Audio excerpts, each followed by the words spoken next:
Webinar is now streaming live on custom live streaming service. Okay.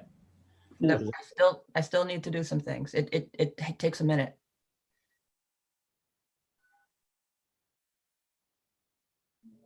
It says live.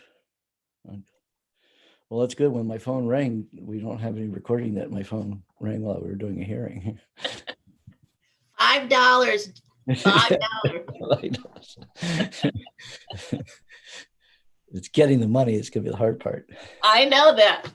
All right. Apparently the voice didn't appear, but we are all set now. Thank you. Okay. It says recording up at the top corner. Okay.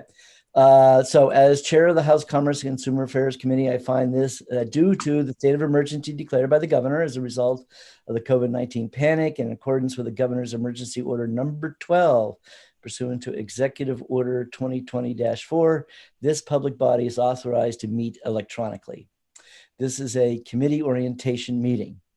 Please note there is no physical location for members of the public to observe and listen contemporaneously to this meeting. However, in accordance with the emergency order, I am confirming that all the members of the committee and select legislative staff have the ability to communicate contemporaneously during this meeting through the Zoom electronic meeting platform.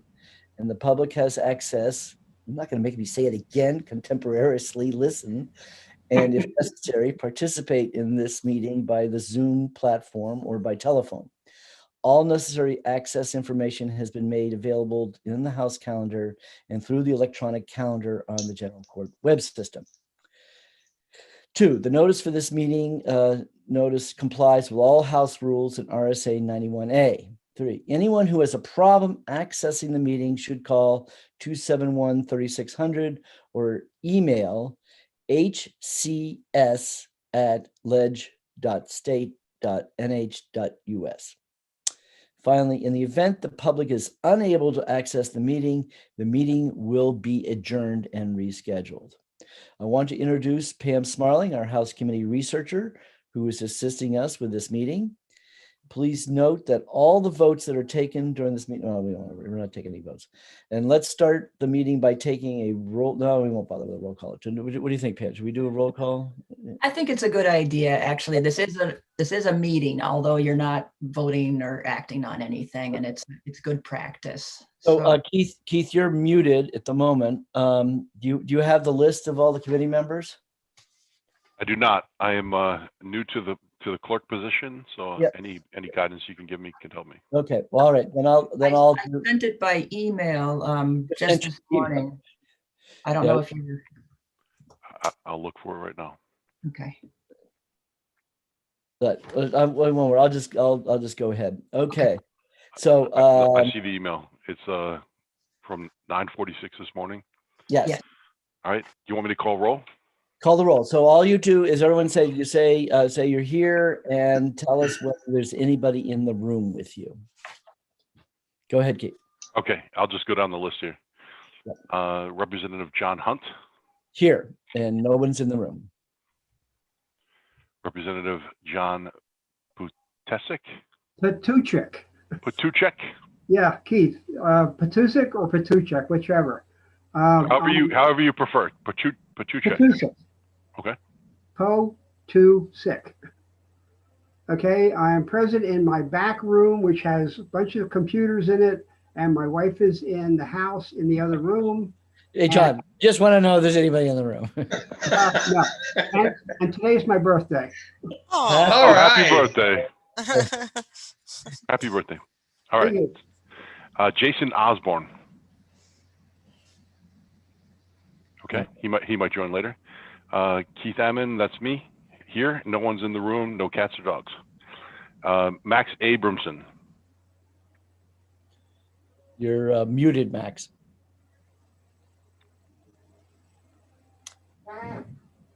And still muted. Max looks like he's present. He has a he. Okay, yeah. Just move on, and we'll come back. Someone named Max is present. Yes. We'll come back. Bonnie Ham, Representative Bonnie Ham. She has a conflicting meeting this morning, and may come later. Right. Yep. Okay. Representative Joseph DePalma. I'm here and I am by myself. Here and alone. Representative Jeffrey Greason. Present, and I'm by myself. Representative Dawn Johnson. I'm here and I have two noisy dogs that you may Okay. see me get up and put out on occasion. All right. Representative Paul Terry. I'm here and I'm alone. Don't make it sound so sad. Representative Christy Bartlett. I'm here alone in this room. Okay. Representative Richard Abel. He also has a, Right, he had a meet. Yeah, meeting. Okay. Representative Chris Herbert. I'm here with all my close friends. Nobody here but me. Okay. Representative Connie Van Houten. Honey Van Houten, you know that. We've been Houten. together. Anyway, Sorry about that. That's okay. I'm here. I'm in my home. Just to let you know, if I fade to black at times, I have a puppy here who believes that eating my furniture is the most important thing to do. So I will always keep you on, but I may have to black out for a minute so you don't see my backside instead of my front side. Okay. All right. Representative Tina Fargo. I'm here in my home and I'm alone. Okay. Can you hear? Can you hear me? Max Abramson, is that Oh, you? Max, Yes, Max Are is you here. present and alone? I'm here. And are you alone? Yes, no, sort of. Okay, next. All right. Representative Joyce Weston. I'm here and I'm alone. Okay. Representative Jane Bellew. Polio. Bolio. Yeah. Yes. But I don't see Not her. here though. Yeah, I don't see her yet. Okay. Bolio. All right. Representative Anita Burrows. I'm here. My husband is in the house and may walk through here, and I'm sure one of my cats will be making an appearance during this orientation. All right. If it's on the keyboard, we'll try to understand what he's typing. Representative Chris McAleer. McClear. He's on the call as a participant, somebody listening in, not in this part. Right, as an attendee. As an attendee. I'm sorry about that. I didn't. Okay. So he's present. He is present, yeah. Okay. So how do we upgrade him? I just did it. And I see Representative Ham has joined us. Representative Ham's here. Hi, Bonnie. Yeah. There's McClear. Okay. Hi there, I'm here. I had a Zoom meeting that ended at 10:12, not 10, so I'm here and I'm alone. Okay. Okay. And then Representative McClear. I'm here. Let me get my video on. There you go. There you are. All right. I've been trying to wave my hand, but obviously nobody's seen me. So I'm here with my dog and two cats, and I do have two workmen working in the other room, but I'll keep them away from the screen. Okay. All right. Yeah, I guess it would normally remind everybody to mute your phones if you're mute your devices inside your home, and then we expect you guys to do your own muting. So we don't, if you're invited to speak or something like that, I or Pam are not going to be turning you on and off in terms of muting. We're relying on you folks to do your own muting. Okay, so now I think we can get started. So hi, I'm John Hunt, and I've been on this committee a very long time. But I'm happy to be here and excited that we're back meeting again, and for another exciting session. As this being my 18th, 19th, something like that session. I always say every session is different, and this one is different right out of the block. So we don't have to go far to make this one different. So what we want to do first is just go around, have everybody kind of introduce themselves, tell us where you're from, anything, interesting highlights of who you are, what you've done, and just so we have a little feel for everybody. So I live in Ringe, which is down in the southwest corner of the state. And I used to be in the computer retail business. I am currently, I live in a very large house that is often looks like a castle, and I do rent it on HomeAway as a vacation rental property. And welcome you all to this wonderful committee. That's just the best committee of all. Originally, I'm from Pittsburgh, Pennsylvania. So yes, I'm a Steelers fan, but Penguins, they did a lot of Penguin advertising during the football game. So this is a new season. So, anyways, I'm going to be going around, and this is, you get a feel for this. For those who are older members, they'll know exactly what I'm talking about, but the newer ones, this is what it would look like if we were in the committee room. So to my right is my vice chairman, John Petusek. And so John, why don't you unmute yourself and tell us a little bit about yourself? Okay, thank you, Mr. Chairman. And that is how we normally address John when we're in the committee, as Mr. Chair. John Petusek, I live in Derry. I'm one of the 10 reps from Derry. It's the largest single town representation in the state. Derry happens to be the 4th largest municipality in the state. This is my 3rd term. This is my 2nd term on Commerce. My first term was a few years ago, and I was virtually a permanent substitute in Commerce for when people were absent by the request of the chair.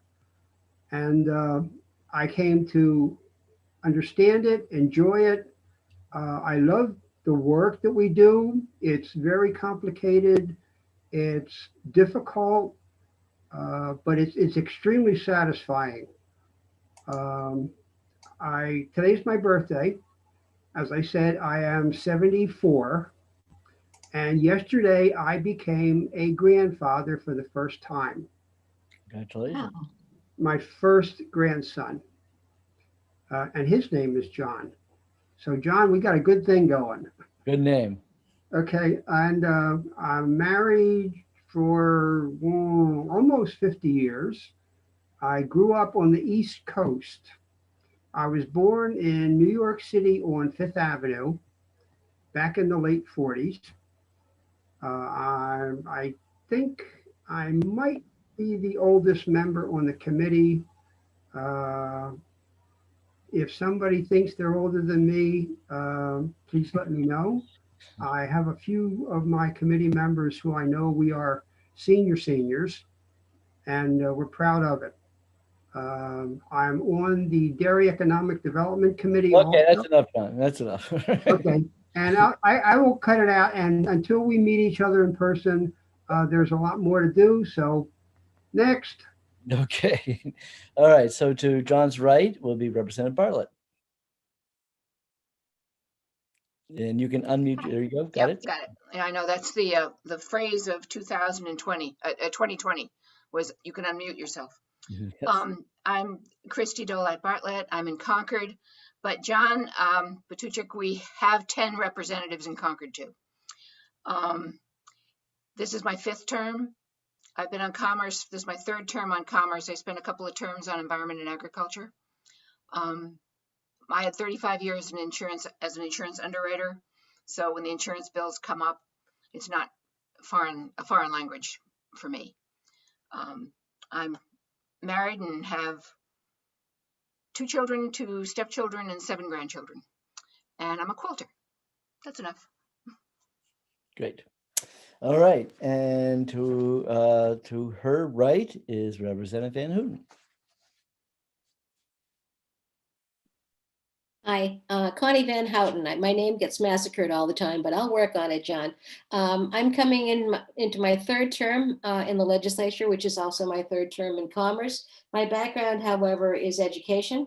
I have been a secondary level teacher. I've taught middle school. I've taught college, ESL. I've gone the gamut. I've learned to love commerce. It was an acquired taste. I have to say that that it was a learning curve, but I'm now very pleased that I'm going to be back for a third term. And I want to welcome the new people that are with us, and my dog is barking, so I'm done. Great. So I did it wrong. I was thinking, I know how to say this name, but I always do it opposite what I should be doing. Okay. Next is Representative Ham. And there you go. There. I'm Bonnie Ham from Lincoln, Woodstock, Waterville. I was born in Woodstock. I'm in my 9th term here in 3 different time periods in my life. The first time I was in the legislature, I was Ways and Means and Economic Development. Later on, I did Science, Technology, and Energy. And most recently, 2 years ago, I was on Criminal Justice. I have been a guardian and an ombudsman and very involved in the health and human service field. I own 2 businesses. I'm a landlord. And so I decided when I came back that commerce. I wanted commerce to be my focus because obviously I own 2 businesses and am very interested in the topic. It will be a learning curve for me. I have an MBA. My first business I bought and owned eons ago, nearly 50 years ago. And the second one 27 years ago. And I just barely opened a restaurant August 19th, right in the middle of the pandemic. So obviously, commerce is a topic that I want to change my focus to my business interests and a bit away from my municipal government and health and human service interests. I'm chair of the planning board. I'm on the school budget committee. And as I said, I have been elected in the town of Woodstock and surrounding towns since I was 21 years old. I have been fortunate enough to have been to provide constituent service for the folks that I love dearly for, well, quite a while, almost 50 years. So I'm very happy to be here. This is where I wanted to be. Great, welcome. Next up is Representative Herbert.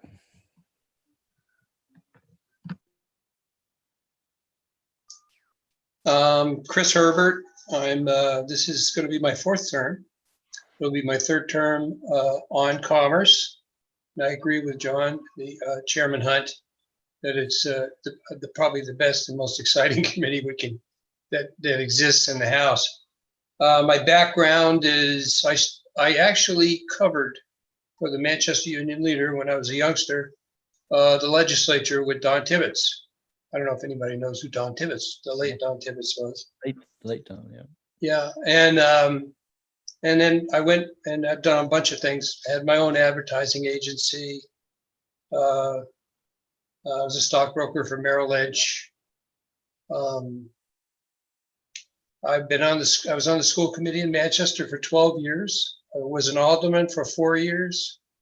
And I will now be going into my 7th and 8th year as a state representative, of which I'm very proud. And I used to be a conservative Republican, and now the older I get, the more liberal I have become. So I am now a social democrat. I mean, I actually worked for Chris Sununu's father, John Hunt. John Hunt, right? John. Freudian slip. Yes, right. Oh, geez. So I know the family pretty well, but I'm glad to be here, and I'm 71, so I'm waiting for my vaccine, I guess, and hopefully we won't have to do this all the time. Thanks. Great. Okay, Representative Weston. Hi, yeah, I'm Joyce Weston, and I represent Grafton 8, which is Plymouth, Hebron, and Holderness in the heart of New Hampshire. And I was born and raised in this state in Hollis, but I learned my trade in New York. I'm a graphic designer. and was at one point art director of a national magazine, and then decided to get out of New York and go freelance. So the last 30 years of my career, I designed books. And I have now stopped doing that just recently. But in addition, I was also a ski instructor for 37 years. And I gave a lesson to Chris Sununu and his brother, which he probably doesn't remember, but when he was a little kid. But at any rate, this is my second term on commerce as well. And I do enjoy the committee as well. Thank you. I remember I was at his father's inauguration, and I remember Chris when he was a little kid. Okay, Representative Greason. Good morning, Mr. Chairman. Good morning, everybody. I am a rookie in the legislature and therefore a rookie on this committee. I actually did not put commerce as one of my choices, but I have no problems with being on it. Very much interested in small business and big business.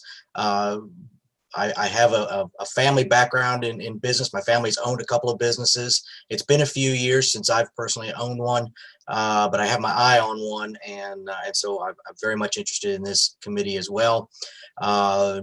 Just as background, I'm a transplant to New Hampshire. I retired from the Navy after 20 years and moved to New Hampshire in 2014 to pastor a church here in Wentworth, where I presently live.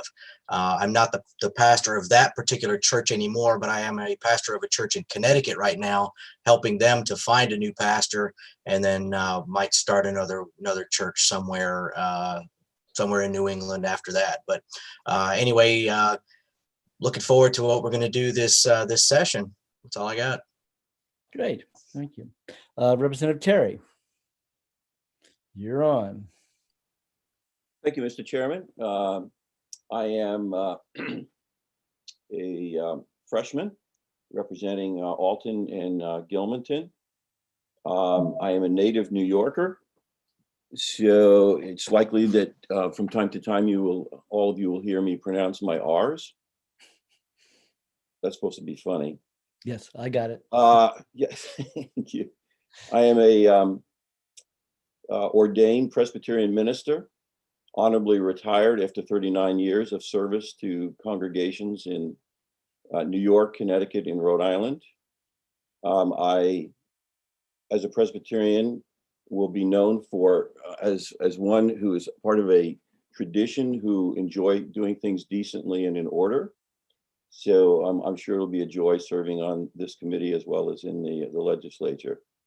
During my years of service, active service as a pastor in the Presbyterian Church, I served 3 terms as the chair of the Board of Trustees for my presbytery, 34 churches in 3 states. I was president of the corporation. I have a background in economics, and so I'm very much in my field here, in my element, and I'm looking forward to making a positive contribution as we move forward. Lastly, I'm married with 1 wife, 3 children, and 5 grandchildren. Thank you. Great. And I don't see Representative Osborne, so moving right along. So going across from him would be Representative McCleary.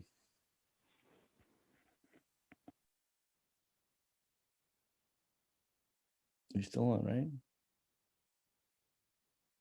Oh, there you go. I see you, but you got there. You go. It's McAleer. It's pronounced as if it's MAC, but Okay. so I live in Jackson. I live in what was a second home, now a permanent home. This is my first time. I'm from Carroll County District 7, which is the flotarial position covering 10 towns in Jackson. I mean, in New Hampshire. My background is in insurance and securities as in investments, not policing.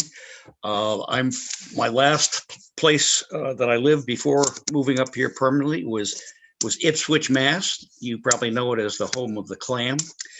My claim to either fame or infamy, depending on your viewpoint, was I was a classmate of the soon-to-be ex-president.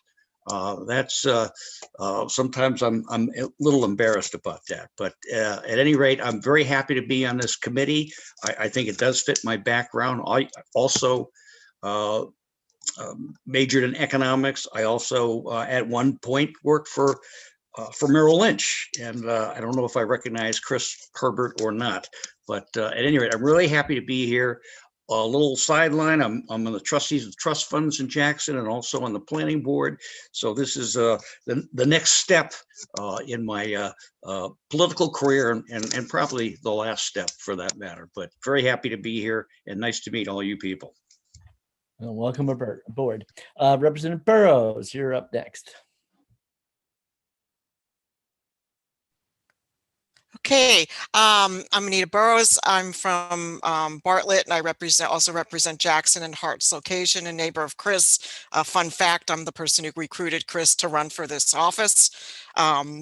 Let's see, second term, I was on judiciary last term, which I really enjoyed, but I wanted to broaden my horizons. Ed Butler is a friend and a mentor, so I thought it would be great for Carroll County to have representation on this committee. My background is in business. I have an MBA, spent 20 years in the high-tech industry, and I now work with my husband in a healthcare consulting practice. And let's see what else. I'm originally from New Jersey, though I don't usually talk about that publicly. And I also have a background in managing nonprofits as a board chair here in the Mount Washington Valley. And this was my first choice, and I'm happy to be here. And I just wanted to say to Joseph, it must be very interesting being with people who are at least 30 years older than you. Okay. And Representative Johnson. Representative Pujek, do you have a question? Yes, our question for Representative Burrows, 201 or 609? What was that? 201 or 609? Oh, 201. Thank you. I was also. Clifton. Bergenfield and Tenafly. There you go. Cool. Okay, now you're on, Johnson, Representative Johnson. Hi, good morning. So I represent Laconia, New Hampshire. This is my first time running. So I'm a newbie also, Jeffrey. Commerce was not my first choice, but I'm excited to be here after talking to John and a couple others. I'm excited because I think this fits my interest more than the others that I picked.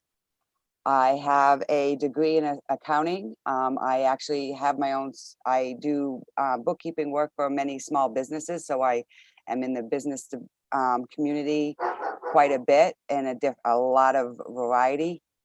And I have been married for almost 21 years. I have 2 children in high school, and I am always on the go. And I have 2 very noisy dogs, one especially. So, which is why I keep muting myself and pulling them off the screen because they keep running around on me. Great, thank you. Okay, Representative DePalma. Good morning, everyone. I'm Joe DePalma. I'm from Littleton, New Hampshire, and I also represent Bethlehem. This is my first term, so I'm with you guys. I'm 19 years old, and I'm a student at Plymouth State University. I study business and sales, and I also work for my family's storage container rental business here in Littleton. I look forward to working with all you guys. Thank you. Okay. So you have a lot of representation in the North Country this year. Okay. Representative Bellevue, I don't see her yet, right? She's still not on. And okay, Representative Fargo. Yeah, hi, I'm Christina Fargo. Everyone calls me Tina. This is my second term on Commerce. I'm from Dover. I represent Ward 2. I love Commerce. it was my first, second, and third choice, so I'm really excited to be back. I spent 25 years at Liberty Mutual, primarily in their IT division, managing software engineering and development. I have been married for 35 years. I have 2 adult children. That's kind of my story, and I'm excited to be back, and it's nice to see familiar faces. So Great. Okay, so I see Representative Abel has signed on. So good morning, Rich. Hi, thank you, John. Thank you very much. My name is Rich Abel, Richard Abel. I represent Grafton 13, which is the boundaries of the district are the same as the city of Lebanon. And this is my 4th term on Commerce.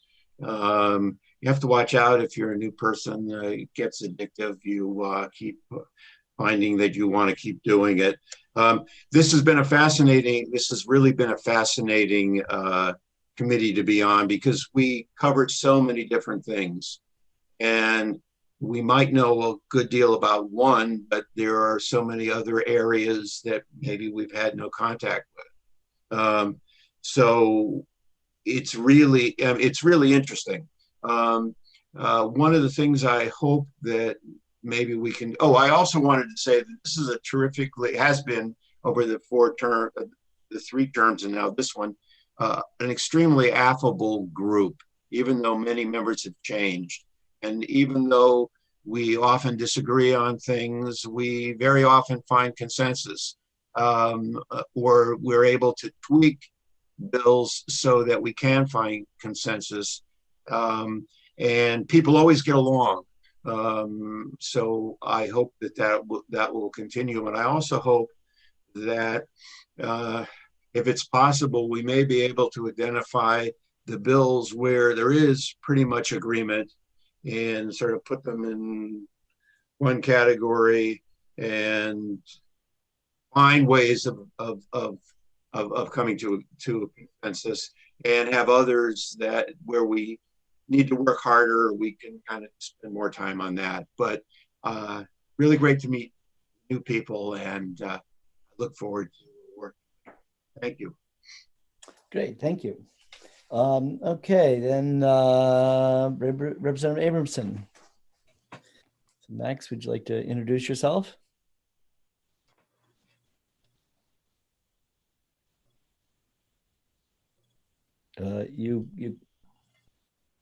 He disappeared.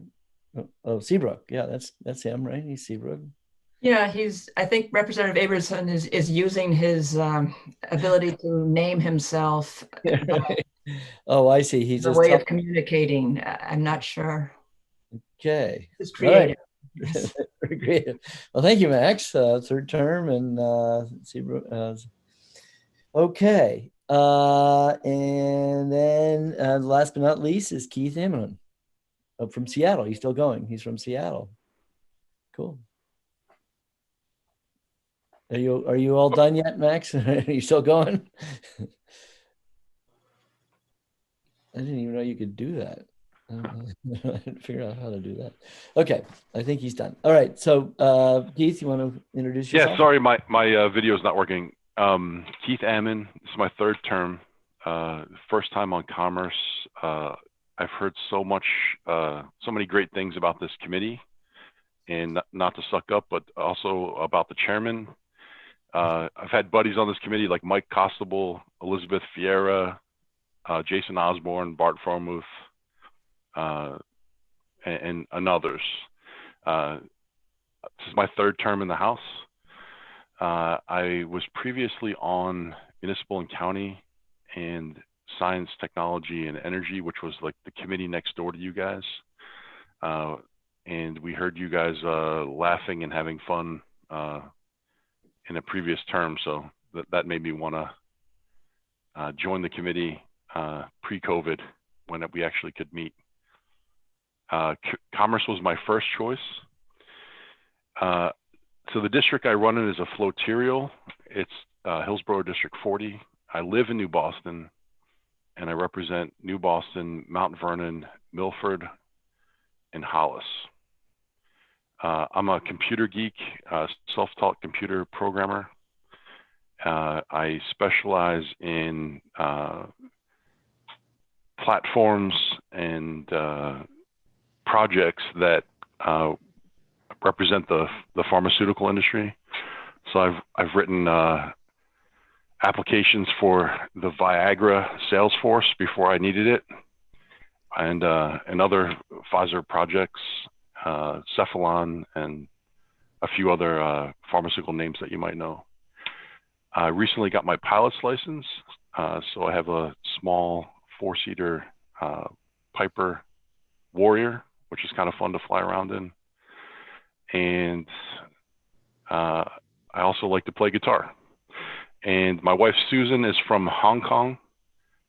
She has witnessed her home country become a communist hellhole recently, and I hope that doesn't happen to us in the States, and especially not here in New Hampshire. So that's a little bit about me.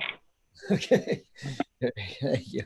All right, and I guess just to round it out, Pam, do you want to kind of introduce yourself? I don't know, does everybody know who you are yet? I mean, Well, everybody's gotten emails from me or phone calls, so I hope they knew who I was. I'm not sure I introduced myself well in my emails, but my name is Pam Sparling.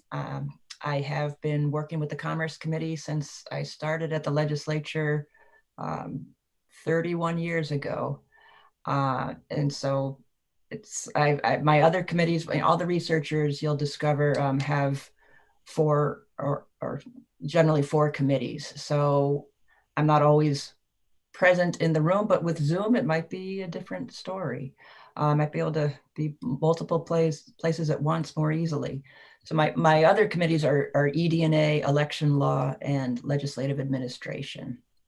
And I've always, of course, loved commerce and provide nonpartisan research, primarily at the direction of the chairman, and work with any subcommittees as well. So that's enough about me. I guess the emphasis there is that if there's something you would like to have Pam work on, you do need to go through me to get permission to do that. So, and we got right on schedule. So briefly, for those who've been on the committee, know that historically, commerce, we would break up into 3 divisions. We had banking and business, we have insurance, and then we have liquor and hospitality type of legislation. It is my intent, given that what we're doing here with this COVID being all virtual, that I'm going to try to subcommittees really to a minimum at all. And that we're going to instead, if a bill needs to be really worked on and we can get somewhere, my feeling is that we should just retain it. And that way, when we retain bills, that means we'll come back in September, October is when we would then be able to do our normal study committee, subcommittee type work. And God, I hope this thing we'll have our vaccines and we got our herd immunity by then. And so that we all can meet face to face, because I just can't imagine a subcommittee virtually. Our subcommittees are very active. We allow everybody to participate, and sometimes the room can be packed full of people. So trying to do that virtually is going to be a nightmare. Otherwise, any bills that we pretty well can see which way they're going, whether we want to pass it or kill it, we'll move for inexpedient and get those bills out. But so don't be surprised if we have the largest retained list than we've ever had before, but we've had some big lists in the past. So Commerce as a committee has a history. We really work our bills hard. We don't want to hear people think the bill needs to be recommitted back to committee. We certainly don't want to see the Senate mucking up our handiwork. And on the other side of the coin, we have done many Senate bills. We have done the hard work that they maybe weren't didn't have the time to do, then they send it to us to fix it, and that's what we do. You know, we fix bills and we do a good job, and that's the reason why we get more bills than any other committee and why we have such a wide range. Is going way back to Donna Sitek. She recognized that this committee does really great work, so we will keep pursuing that direction. All right, so it is now being 10:47, so we'll start out with our first department, which is the insurance department. So I guess, Mr. Commissioner and Deputy Commissioner, if you, of all the insurance department people, raise their hand, if you all raise your hand, then you will all jump to the top of my list, and then I can activate you. Oh my God, look at all of you guys. Right. You want me to work on some as well? Okay, well, I guess I want to practice. So, Okay. So I'll start out with the commissioner first here, and Chris, I'm going to allow you to talk. And I see, okay, you're on. Great, thank you. I think Tyler's going to share our presentation if he's already been added. We have a short slideshow. Okay, I just turned him on. Yeah, so now I'm going to try and share my screen. You're echoing. I don't know if you got two things on. Maybe, are they in the same with two computers? We are not. Oh. It'll be fun. Okay. So I can't see how I can share my screen. It's Pam, are you able to? I can share. All panelists should be able to share their screens, but I can share my screen. I've got the department's web. I did not promote him to panelist. Okay. All right. So let me promote him to panelist. Okay. Oh, okay. That's why. That's why. Okay. So I permitted him to speak, but I didn't hit promote to panelist. Okay. Would you rather that I get out of this and you do the sharing, Tyler? No, I need all the hand holding I can get. Okay. So, all right. So you want to go ahead, Ty? I see it on the screen. Why don't you introduce yourself and what you do?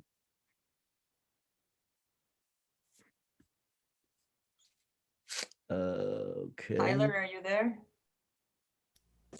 All right. Sorry, I think I'm up first, guys. Okay, go ahead, Chris. So perfect. Tyler, can you go ahead and advance the slide one? First off, I want to thank you, Chairman Hunt, and members of the committee for this time and opportunity to introduce myself and some key members of the staff. Though there are 8 or 9 folks on the call, I'll just be introducing 3 others to briefly introduce themselves. On the screen there, you'll see our mission, and I think the core part is to promote public good by ensuring the existence of a safe and competitive insurance marketplace. And we're committed to doing that in an honest, effective, and timely manner. And that kind of is our overriding mission and our goal when working with any of our constituencies. For those of you who don't know me, my name is Chris Nicolopoulos, and I've been a commissioner here at the Department of Insurance for 10 months. 10 days after I started, we went into remote COVID world, and so it's been an interesting almost year at this point. But as I think back to my time working with the Commerce Committee, I think this will be my 18th legislative session working in some role with the committee. Prior to accepting the position as Commissioner of Insurance, I spent 5 years working with the New Hampshire Independent Insurance Agents Association.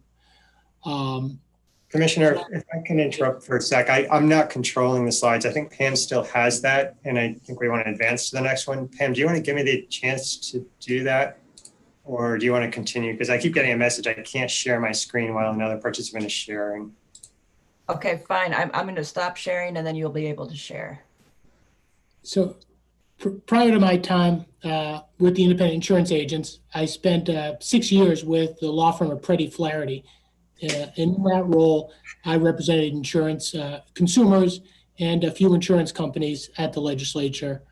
And prior to that, I spent 5 years working with the New Hampshire Realtors. So in all of those roles, I have been intimately involved in a number of the bills that the Commerce Committee has worked on. And it's surprising to see this year how many new faces there are. I look forward to building a relationship with all of you. The Department of Insurance currently has 76 staff members. There are 85 authorized positions, but we typically have 10 to 15 open positions, and that's what we have now. Later on today, I will introduce DJ Betancourt, who, as of this Friday, will be our new Deputy Commissioner. He was gracious enough to join us a couple of days early so he could meet all of you. And I think many of you know him in his role, his previous role as Policy Director for the Governor's Office, and prior to that, a number of years in the Hampshire House. Christy Rice is on the call listening in. She's our Assistant Commissioner here at the department. And internally, she handles most of our operational teams. Marty Mobley is on the call. Many of you know her. She is a legislative assistant here at the coordinator at the department, and really manages all of our legislative and regulatory work. And so oftentimes she's the wizard behind the curtain, making sure we all show up at the right place and that you all have the data that you need. Tyler Brannon, who's on the call with us now, is our Director of Health Economics. James Fox is the Director of P&C, and he'll speak in a bit. Christian Callahan, who is our Chief Actuary. We have Doug Bartlett, who will also speak for a minute, and he's the Director of Financial Reg. And we have Emily Doherty, who's our P&C Legal Counsel. New Hampshire has a lot of distinctions, but in the insurance world, it has the distinction of being the first regulatory insurance department established by a state. And that was 170 years ago in 1851. Primarily when you're dealing with insurance laws, those laws will be between RSA 400 and 420N. Those are the regulations that our department is responsible for. And I think it's important to note at this point that insurance primarily is regulated at a state basis. And for P&C especially, virtually all regulation happens here at the state. And so that means this legislature needs to give us authority on how to enforce and regulate insurance. And very much the same in life and health, it's regulated at the state level. Though with the Affordable Care Act and some requirements that come down from the federal government, some of the provisions are enumerated there at the federal government, but the enforcement of virtually all of those laws is still done at the state-based level. As a department, we collect roughly $130 to $140 million a year in New Hampshire general fund revenue. The vast majority of that is premium tax. Premium tax is collected in advance every March, and that's roughly 120 million of the 134 million. Additionally, we collect licensing fees from a number of folks and administrative fines. The department itself is not generally funded. Our entire department is run on an assessment that's charged to any insurance company that sells insurance here in New Hampshire. And oversimplifying it, we look at the total number of premium dollars sold to New Hampshire insurance consumers, and a fraction of a percentage is assessed to run the department, which is an appropriate way to fund a department that's regulating an industry. We run pretty efficiently as compared to other states, and we do so all without any impact on general fund expenses. When you think of our department as a regulatory of all licenses, it's staggering how many folks are actually licensed here in New Hampshire. For insurance producers, that folks that sell P&C or life and health insurance, we have 6,500 resident licensees, which seems like a lot, but there are some 91,000 out-of-state producers licensed to sell insurance to residents here in New Hampshire. And for any producer, if they want to sell any business to a New Hampshire consumer or a New Hampshire business, they must obtain a producer's license here in New Hampshire. Similarly, there's nearly 800 adjusters. Adjusters generally work for insurance companies to resolve and settle claims. We have 800 resident licensees and almost 76,000 non-resident licensees. Those licensees are employed by some 600 resident businesses or 7,000 non-resident foreign businesses. Each of those licensees requires staff here to review, accept payment for, and approve. Additionally, we have a division of our department that reviews, approves, or denies each and every policy form that an insurance company might want to use here in New Hampshire. And so it might be the different forms that are mailed to you each year when you get your home or auto policies. It may be the underlying rating structure, how they establish their policy rating. We're reviewing and approving those to make sure they're not discriminatory, that they're consumer appropriate and in compliance with our laws. So those are, hundreds of thousands or millions of pages of documents that we need to review. We also have divisions here at the department that look at financial examination and analysis. For any insurance company that's doing business with a New Hampshire consumer, we're looking at their financial statements to make sure, one, that they're appropriately filed, but also that they have sufficient financial wherewithal to pay claims, that consumers can have confidence that their financial solvency will not impact their underlying insurance contract. We have a division here that does market conduct analysis and exam.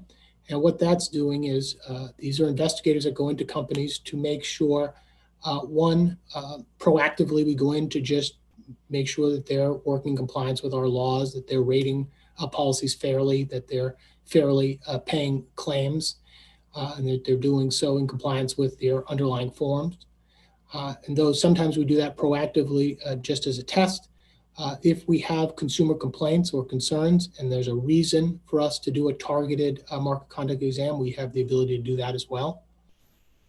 We have a couple folks here at the department who handle insurance fraud referrals. And each year we get about 240 insurance fraud referrals, generally from companies who see really suspicious claims. But sometimes those come from friends and families and neighbors who are aware that somebody may be committing insurance fraud. And our investigators will look at those referrals, and if appropriate, we'll investigate, have interviews with folks. We don't prosecute insurance fraud, and so what will happen in those cases is if there appears to be insurance fraud, we prepare the case, turn it over to a county attorney, who then will prosecute violations of the law. Last year we referred 24 cases for prosecution, and that's in line with a typical year. We hold, for all those licensees, the near 200,000 licensees that are licensed here in New Hampshire, if we're aware that somebody has violated a rule requirement, we have folks here who can investigate violations of their license, and ultimately we can hold hearings here to determine what the appropriate punishment if there is a violation. And then finally, we hold public hearings on things like workers' comp premium rates, cost drivers for health insurance. I think most importantly, what we do here in the department or at the department is protect consumers. In any given year, our consumer team will have almost 5,000 consumer inquiries. And that could be anything as simple as, I don't understand what actual cash value is on my policy, or questions about how claims work, to actual consumer complaints that are filed with the department. So of the 5,000 inquiries we get a year that go to our consumer team, about 700 or 800 are turned into complaints. And those are people who are unhappy with some part of an insurance transaction, who want our experts to work with the companies or the adjusters to determine whether or not they've been treated fairly or appropriately. And though most of those interactions are educational, of the educational variety, last year we documented over $1 million in consumer harm that we were able to correct. And in a year, that number could jump. If there's a life insurance policy, it could easily be hundreds of thousands of dollars that we help someone collect. But most of those are small disputes regarding an explanation of benefits from a health insurance company to how to appropriately value a total loss on an automobile. I think that's a place where we can be particularly effective to consumers who don't know where else to turn. It's an avenue that's available to consumers short of having to hire a lawyer to protect their interests. And our team, we have 7 members who are on that team, do those jobs because they love helping consumers.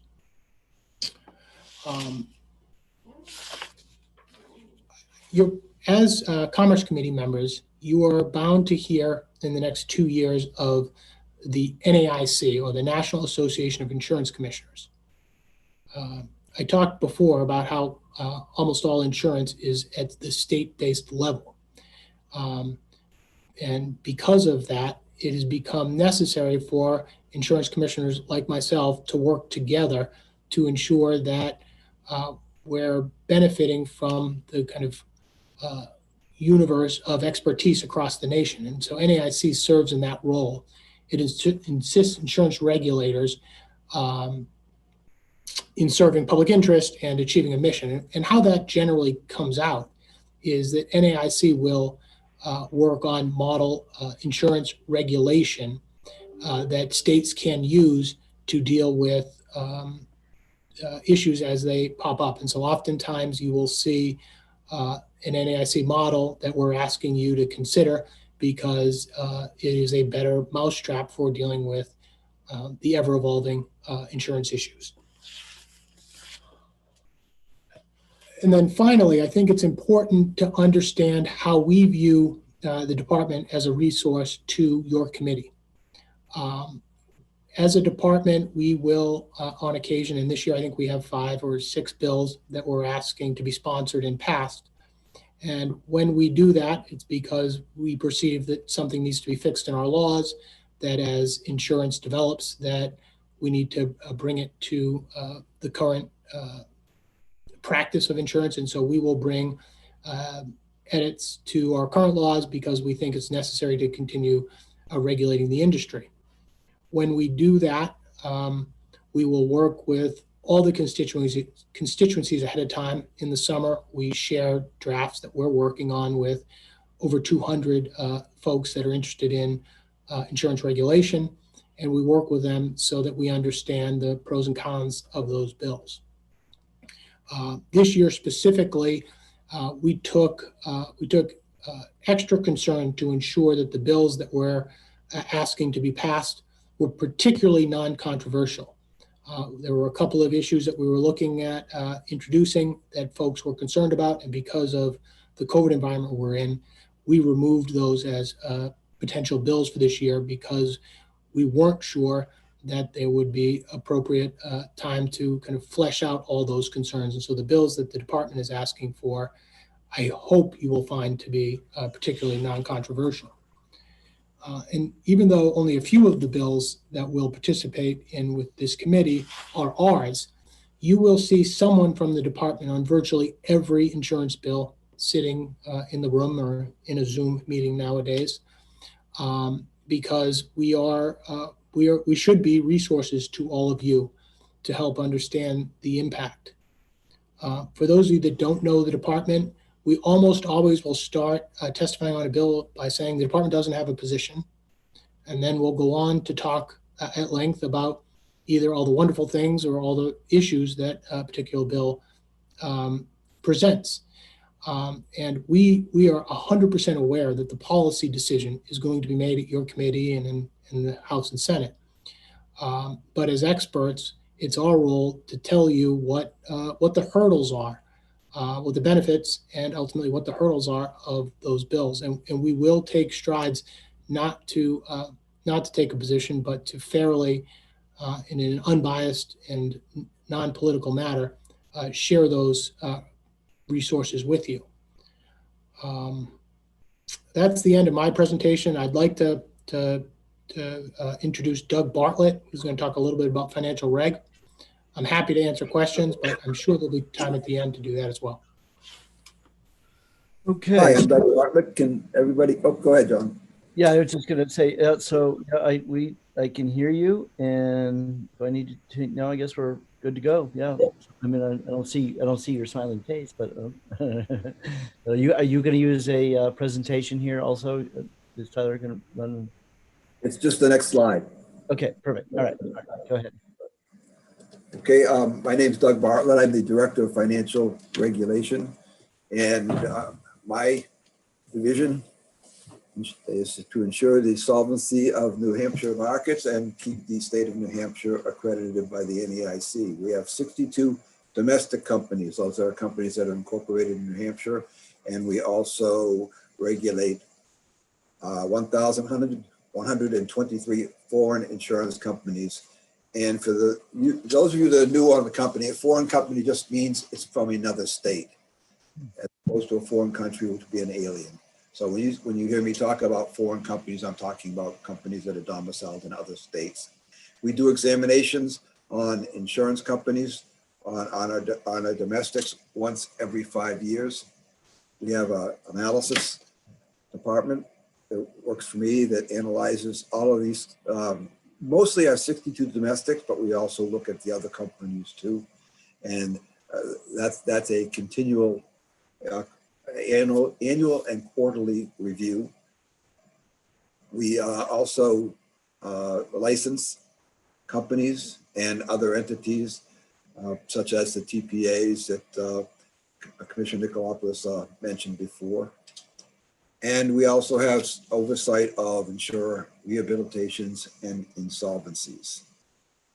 And I think, James, I think you're up next.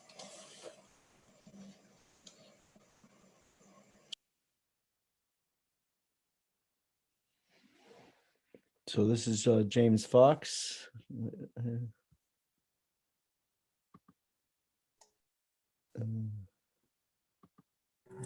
Okay, sorry about that. I didn't know I was supposed to do the unmuting part. Can everybody hear me now? We can hear you great. Okay, my name is James Fox. I'm the P&C director. The commission did such a great job with kind of the run through of the department. I think I'll focus more on the people. So I've been with the department for 9 years. I started as a P&C attorney, and I've been the P&C director for about 4 years. Property casualty, I think most people probably more easily think about that as a property and liability insurance. So that's your auto insurance, your homeowners insurance, umbrella coverage, professional liability, basically anything that's property that you're trying to protect or liability in case you hurt somebody else's property or another person. That's what we handle in P&C. Our really department has 3 prongs. The first 2 prongs are primarily front end. That's we review a lot of the insurance forms that are used in the state to make sure they're compliant with our regulatory laws. And we also look at the rates to make sure they're not inadequate and not discriminatory. And then on the back end, we have a market conduct unit, and that unit goes into the insurance companies, and they make sure, as it says, that the conduct of the insurance companies is consistent with our laws that have been obviously passed by the legislature. And then the other thing we do, obviously, we do consumer complaints, and I will sit in all consumer complaints and review every single one of them, along with the P&C attorney, Emily Doherty. The commissioner's P&C team, that's myself as the P&C director, Christian Citarella, who's the actuary. He knows all about rates and adequate, inadequate, discrimination, all of that.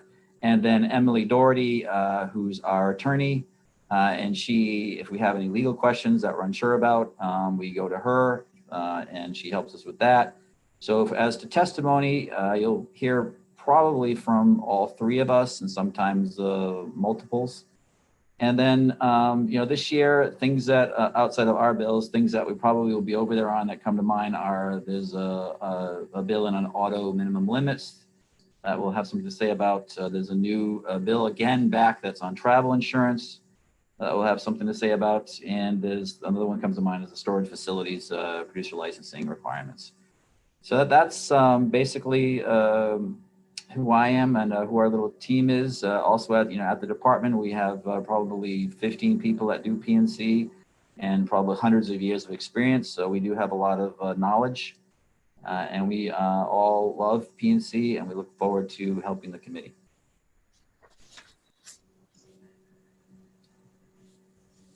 Great. Excuse me, Mr. Chairman, I just want to break in and I see that Doug and the commissioner both have turned their video on, and I think that's helpful. And anybody who's a panelist will have the ability to turn their video on. So I wasn't sure that they okay. Knew that or could do that. Yeah. Right. It all depends if you have a camera, of course. Right. Well, I can see your name, but I don't see your picture. I turned myself off. I'm in the background, but I'm here. Okay. All right. All right, Commissioner, who's up next? So, I am John. It's Tyler Brannon, Very good, Director of Health Economics with the department. I've had a few different titles with the department, and I'm real familiar, I think, to folks like Representative Hunt and some of the others that have been on the committee for a while. We've had some staff changes on the life and health side, but you should feel free to contact me on any of those related issues. Do what the commissioner needs me to do on that front, and happy to provide kind of the policy input to this committee as I have in the past. We do a lot of the same work on the life and health side as we do on the property and casualty side, the market conduct, the form review, the rate review. What I have listed here are some of the main topic areas you're likely to see legislation in front of this committee on. And one of the things that's a little unique about the life and health, or at least the health, particularly since the passage of the ACA, is we're constantly thinking about the interaction between federal and state laws. And with the ACA, it set certain market rules that all the states have to follow. That being said, there's still a fair amount of flexibility at the state level. We just need to make sure that we don't run into issues of federal preemption. And those ACA market rules tend to be most relevant for the exchange products for the individual market. That being said, we're always thinking about our market stability, which has a lot to do with the underlying risk selection. You are likely to see bills that come before you expanding coverage one way or another. There's traditional insurance mandates that change the scope of services that have to be covered. But you will also see a lot of other legislation that looks at kind of first dollar cost sharing as services are trying to be protected, keep the patient out of it. Those types of legislation do run up against sometimes tax laws. We do try to provide some insight on that front. Clearly, it's not our expertise, but telemedicine, prescription drugs are big cost driver, or at least the prescription drugs are a big cost driver area. Telemedicine is obviously a topic of interest, particularly lately, and expanding access to those types of services. So you're probably going to see legislation on that front, if not this year, in the next couple of years. One of the other areas that comes up all the time is price transparency. And I am happy to say that the insurance department has been a national leader on this front with our New Hampshire Health Cost website, where we have been posting the actual price of healthcare services for what is actually about 14 years. And so that's received a lot of national attention. It is often given as a reason not to require healthcare providers or carriers to do something instead. That being said, there are new federal requirements coming down the pike for both providers and insurers. Finally, we are actually statutorily required to put on an annual hearing every year that focuses on premiums and cost drivers. As a part of that, we produce a great report that has a lot of data and detail about our markets, market share, cost drivers, and you will hear me refer to that report to provide you with information that is going to be relevant to the legislation that you may be considering. So that's a very quick summary of a lot of information I know this committee is kind of looking at in the next year or two.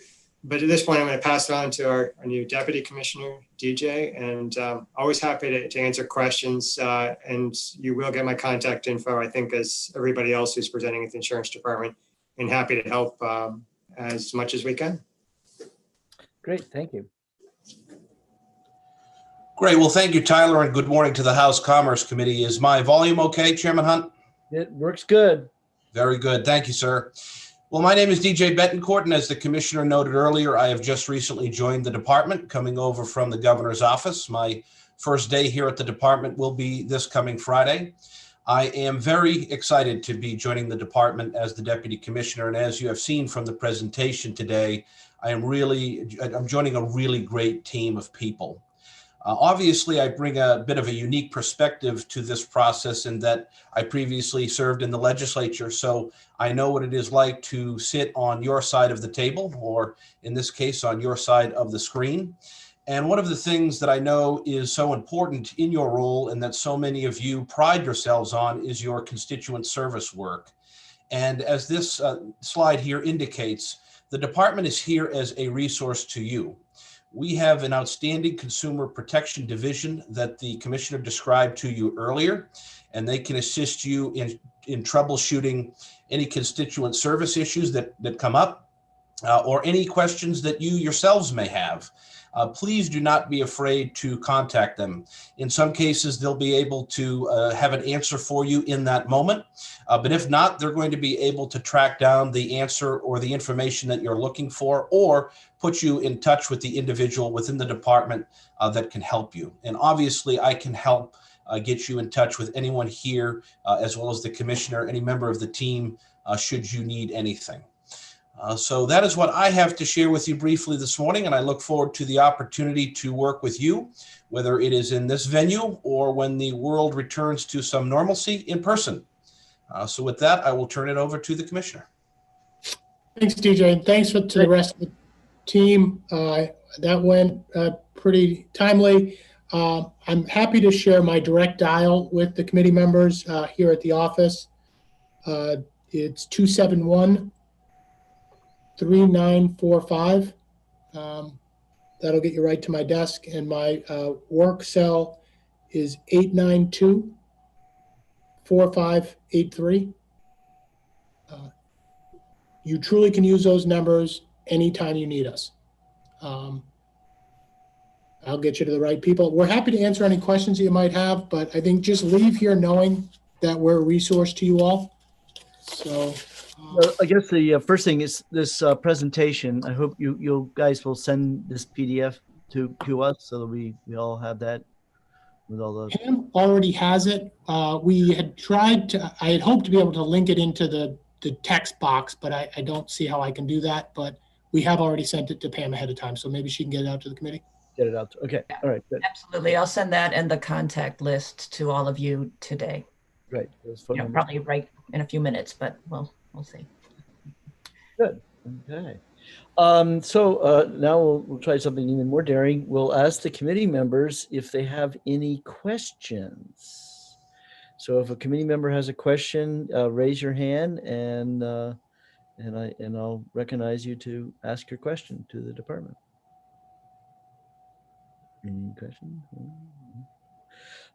In the meantime, just my overview of insurance, and I know they did an excellent job in presenting it, but the things that I'd like to emphasize to everyone is that the initial purpose, and as they described it, was that it was solvency. Solvency is really a critical element of what our department is supposed to be doing, is making sure a company is charging enough rates. So often people will say, well, why aren't we regulating rates? Why aren't we telling them to stop raising their rates and do this? And that's not really actually what our mission. Our mission is to make sure that they can make those payments, make the the payouts that they're responsible for. Health insurance is different. I often say to everybody, health insurance is not insurance, because as compared to property and casualty, I hope never to make a claim. I hope my house never burns down and my car never gets stolen. Whereas health insurance, we all need it. We all use it as it's an employer benefit.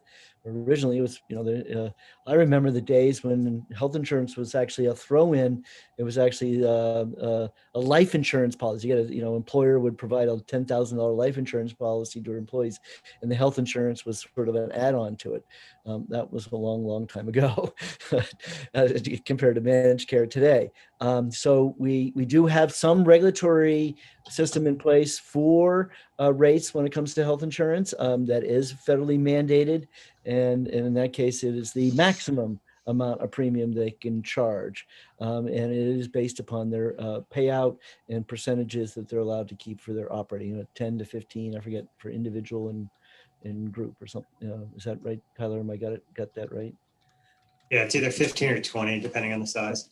Right, 15 or 20. Okay, so there is some maximums, and so or like I say, health insurance is it's a stretch to call it insurance, but needless to say, it is something that takes a lot of our time. A lot of what goes on with the department is related to insurance, and I would say the vast majority of our health insurance of our insurance bills usually have some health related to it, and that's why we know Tyler. And so Tyler, you said 14 years since that's been, wasn't that your program? So does that make me know that you've been there for 15 years? That's correct. I'm getting close to 15. We'll be this year in 2021, and put up the website within 6 months of me being here. So and it's really kind of a pretty small operation. Just we use the claims data, which was the result of legislation that did go through this committee requiring the insurers and TPAs to send anonymous claims to the state and the insurance authority. And we use those detailed claims data to show rates that are actually paid to the provider, not just charges. And that would allow patients to understand their liability, particularly if they have a high deductible health plan. And so CNN, New York Times, Wall Street Journal, every major media has covered our effort in New Hampshire on this front. Well, and thanks to your pioneering on that. So that's great. And I still don't have any hands raised, so I don't know if nobody wants to ask any questions. DJ, welcome. It's great to have you and seeing you there. And we obviously, DJ and I go way back when in the legislature, and he never did get to serve on Commerce, but he was a majority leader for a period of time. Yeah, yes, John. Representative Thank you, Mr. Chairman. First of all, it's great to be back and working with all you guys in the insurance industry. It's been enjoyable over the past years that I worked. And Marty, it's nice to see you in insurance now. It was great to working with you on the new bills, and looking forward to hopefully back in person come springtime. Mr. Chairman, it might be helpful to remind people that in order to raise your hand electronically, which is really the preferred method, you need to select the participants list, and at the bottom of the participants list, there's an option to raise your hand. And it may be different depending on what kind of device you're using, but that is the most usual. But on our Macs here, we have raised hand that's on our main screen.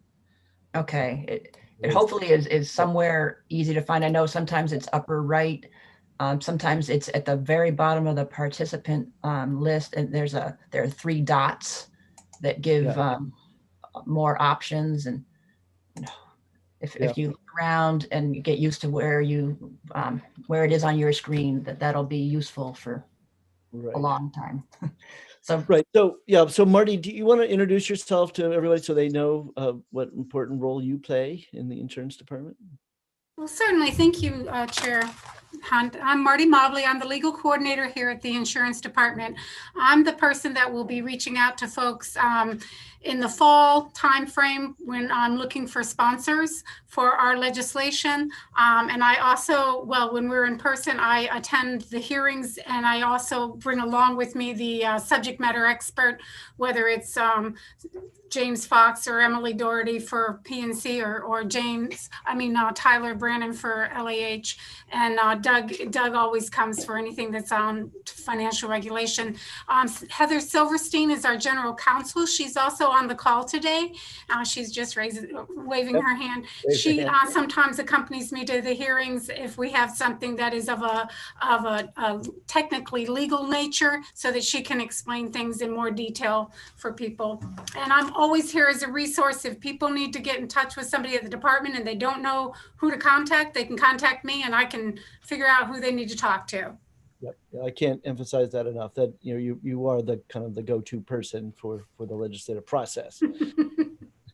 So, okay. Anybody else in the insurance department? I guess, I don't know. Heather, do you want to say anything or say hello? Hi, can you hear me? Yep.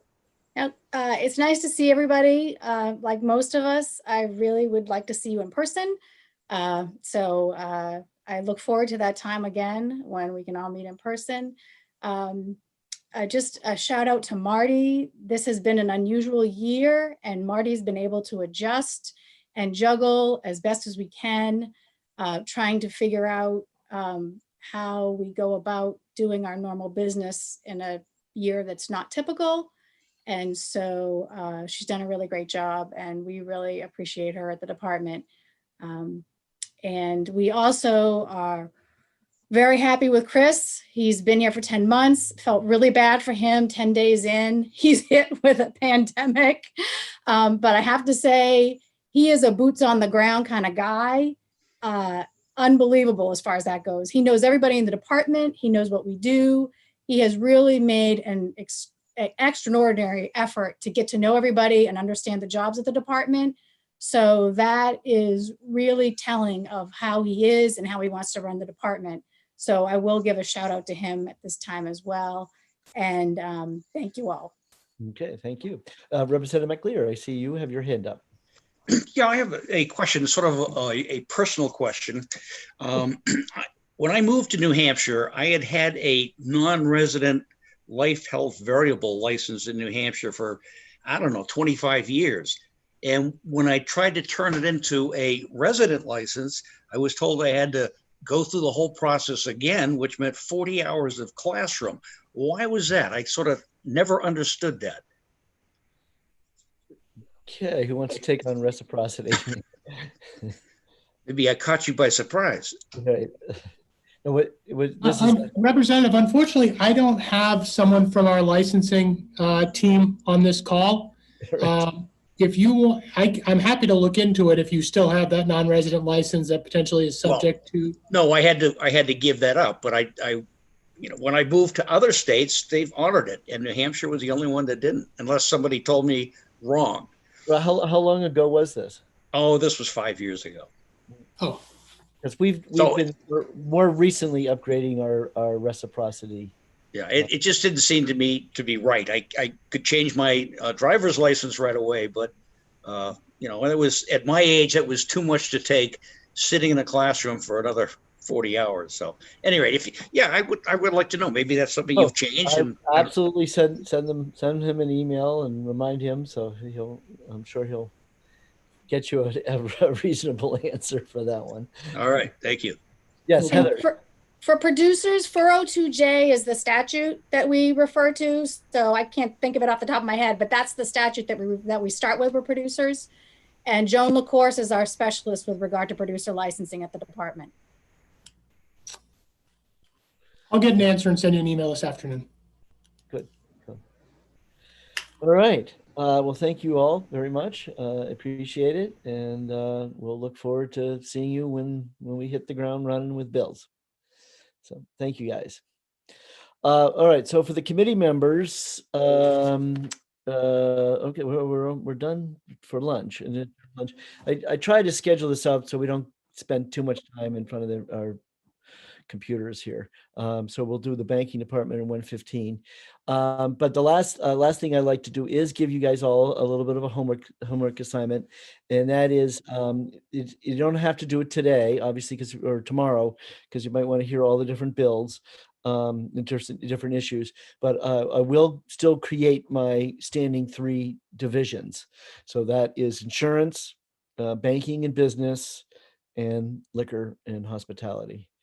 And banking business also includes condos for people who are condos or time sharing. Representative Ham, I remember you had a time sharing bill in the committee many years ago.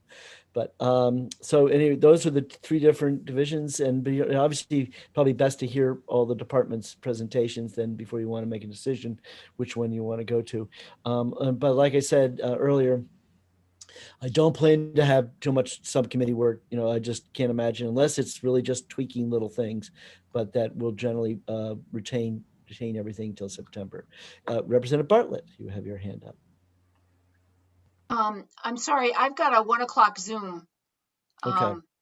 So I won't be able to be here at 1. Okay. All right. Well, you know about the banking department. Yeah. And I assume you want to be on the insurance subdivision, division anyway. So yeah, please put me on insurance. And if anybody's wondering, I am still knitting. I didn't get to knit as much this past term. I did 34 pairs of mittens the first year of our 2-year term last term. I give them away to daycare centers. But we spend so many hours sitting, I just can't I have to do something. Okay. So we do have some more hands up. Paul Terry, Representative Terry.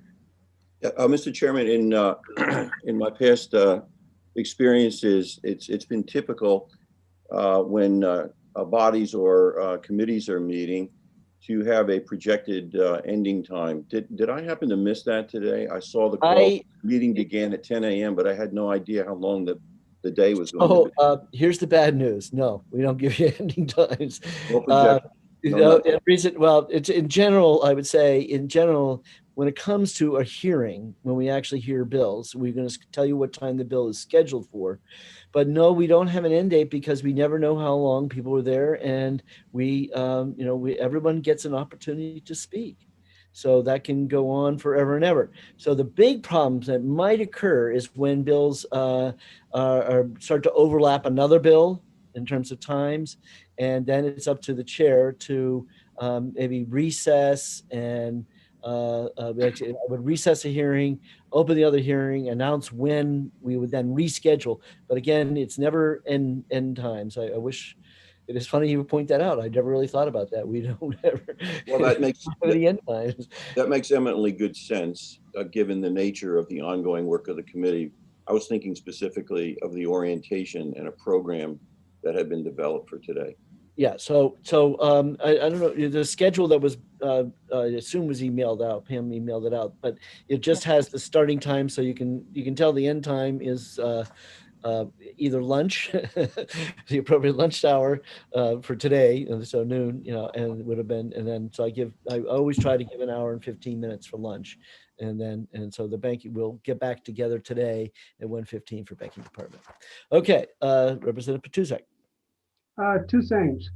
First, I will volunteer for the liquor subcommittee. Okay. And secondly, when we're done here, are we going to back in at 1:15? 1:15, yes. So you just log back in. The same dial in that we used earlier. Yes, same. Okay, thank you. Yep. Representative Herbert.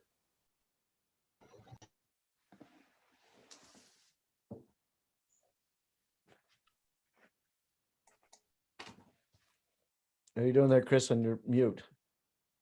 You're mute. Unmute yourself, Chris. Okay. My question is, and John Podacek will appreciate it, is that there's a tremendous amount of paperwork and information that flows into this committee. And I sat next to John last session, and John he spent a crazy amount of time just making sure he had everything just exactly where it's supposed to be. How are we going to deal with, and John did a great job, by the way, I'm complimenting him, but how are we going to handle that this way? Handout stuff. So Pam, what's the latest on our ability to start to see copies of handouts and forms? I don't really have a concrete answer. I know that bills will, certainly be easily distributed to anybody who comes to Concord to meet in the committee room, but that's one of the issues that is not settled as far as I know, how much material will be mailed to people's homes. We hope to have a robust system where we have an electronic file with any, testimony that's submitted and, accessible to the committee members as we go forward electronically, but as far as hard copies of every document. Well, I don't think that's hard copies is the best way to go. If you can get somebody to have a digital library or a digital folder. That's the hope, but I can't say it's established right this minute, so that's they're working on it. They're working on it, and yes, that's a work in progress. In the perfect world, or what we hope the end game is that we would be able to have a library in which you can then go search bills by their as though you went into the committee room and pulled out the folder. Right. Well, otherwise I have to go visit John every day, and I don't want to burden him with that. All right, Representative Van Houten. Houghton. Bring the Crown Royal. Okay, you got one. Thank you. I just wanted to let you know that I too have a conflict this afternoon, and I will not be on the afternoon session. Thank you for doing this. I want to welcome all of the new members to Commerce. I think it'll be an enjoyable but challenging session for us with the kinds of work that we do. And I will see you tomorrow, I guess. I thought there was one other thing that I was going to mention, but it'll take a while to get back into the Commerce Committee meeting mode. So thank you again, and I'll see you tomorrow. Yeah, just a reminder, everybody, it's 9 o'clock. We're starting a little early because we're going to get everything done in the morning. So, okay, Representative Bartlett. Again, okay, this was an idea of part of our bills last year. Just so people have an idea. Have you had any bills assigned yet, Mr. Chair? So if you were to go online, and I have not done it today, but online, if you go to the advanced search, it says we have 13 bills. Oh, that's nothing. I looked this morning, Mr. Chairman, they're 37. 37. They're growing. Okay. Well, yeah. I think this was 70 some odd. I had to start another notebook last term. The year before that was 91. I had 3 4-inch binders. And ask Chris, we used to go crazy trying to find all the bills. That's not to everybody's point. I don't want to print them all out. Okay. All right, Representative Ham. Yes, I'm just wondering, when do you think we're going to come to Concord to meet in committee? The big room with all of us spread around the room. Well, any idea? You came in a little later, but I just want you to know what I personally feel. And that is that I will not come to Concord, or I don't have any plans to come to Concord until I have my vaccine. The idea of being in a room, right, is my wife, the nurse, told me that I can't do that. I'm not allowed to do that. And I agree. I've had my first one. I'm on to my second one, so I don't disagree. I don't disagree with that. I just was curious. And if now's a proper time, I'll sign up for that committee that has the condo timeshare bank business one. All right, perfect. Good. I was hoping you would go that way. Good. Okay. I see no more hands. Hi, can you hear me? Yes, I can. I want to thank everybody. This was very informative today, and I want to request to be on the liquor and hospitality Okay. piece. All right. Great. So we'll see you all. Oh, and Representative McCleary, you put your hand back up? Yes, I did. Mr. Chairman, I think I left your office a note that I will not be available tomorrow. I'm sorry about that. I've got something else going on. And also, I think the right committee for me would probably be the Insurance Committee. Okay. All Thank right. Okay. And for the, Mr. Chairman, just for the lunch period, oh, I'm sorry, I see Representative Ammon has his hand up. I jumped in without raising my hand. I just wanted to tell everybody that this meeting will continue to be running. I will leave it running and I'll just post a sign when we will return. So anybody coming onto YouTube can see what time it will resume. So you can stay in if you want and just turn your video off, or come back as you enter. Show an empty chair. Yes. Yeah. But it'll be clear that you're coming Still back. I think that's the most yeah, important thing. A bunch of empty chairs would be a bad look. I like that. Okay. Representative Ammon. Yeah, I have a conflict at 2 o'clock today, so I'll be jumping off and I'll just be quiet about it, letting everyone know. No problem. All right. Okay, now is not seeing any more hands, and it's 11:42. So what we're adjourned until 1:15, and have a good lunch. All right.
I see you're still on, Pam. I am still on. I'm trying to get, what do you see? Do you see my whole? I see on break, Commerce Committee will return at 1:15. Yeah. But do you see the whole heading up here? I do. Yeah, that's what I'm trying to figure out, why it's doing that, and why it's not just the document, but Can't see your, yeah. or I need to hide the Right, how to skew. So you go to view. There you go. Is that under that's view? better, right? Yep. That's cool. It's the word Okay. file. So is there anything I meant to, did you see my email about sharing screens? I did not look at any emails. No. Okay, I hadn't told you that when you enter the meeting, it's set so only the host can share a screen, but because the insurance department's much easier if somebody else does it. If the person talking answers the screen, Yeah. all you need to do is go to the bottom center of the screen. It says share screen, right? Where it says share screen, there's a little up caret. Yep. And then it gives you you see the buttons for only host. Only host or all panelists. Or all panelists. So that's how you do the screen share. Screen And share. so then anybody who's a panelist can share. Now, for some reason, Tyler came in as an attendee. We made him, you made him a panelist, and there was no option to return him to the attendee list. And it's like he was a permanent panelist. So I couldn't change him. So I just emailed him and told him, you're a panelist until you go out and come back as an attendee. Usually a panelist speaks and then just leaves the meeting. So it's not a big issue, but I don't know what that, I can't explain that. Well, right now I'm looking at the panelists and I don't see him. So he must have Yeah, I think he probably left at lunchtime. And if he comes, I don't know why he would come back for banking, but if he wanted to, just for, I don't know why. Well, I did see Jerry Little was on for all the insurance. So, yeah. So, the other thing I wanted to mention to you that I haven't told you yet is that tomorrow I think I mentioned the reason we're starting at 9 is because I have ED&A at 10. Right. So that means I have to leave at 9:30. Yeah. Okay. But another researcher will come on just so you have somebody to assist. Okay. And the other thing that I have been doing is lowering hands. If people raise their hands, but they never don't remember to lower them. Okay. I was wondering how that happened. Yeah. Yeah. So it's easy. You see in their little panel where there once was a hand, it's just as lower hand, and you just click on that and that hand's down. So you don't have too many hands left up, and you need them to be gone. Sounds good. All right. Okay. So have a good lunch. You too. Take care. Bye. Bye-bye. Hey, George.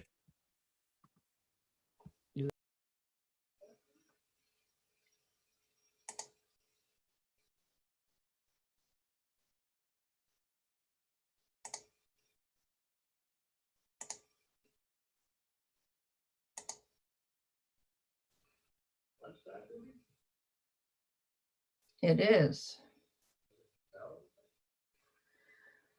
Sure.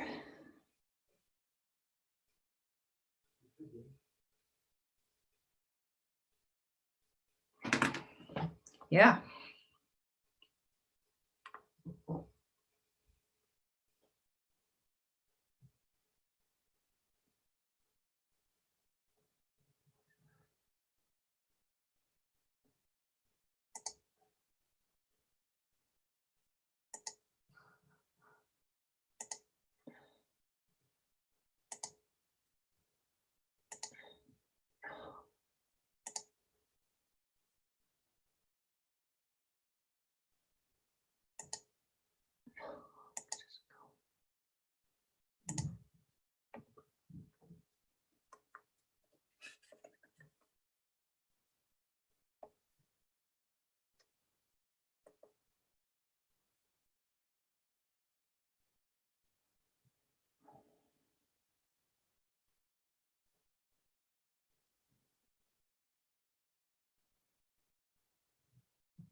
No.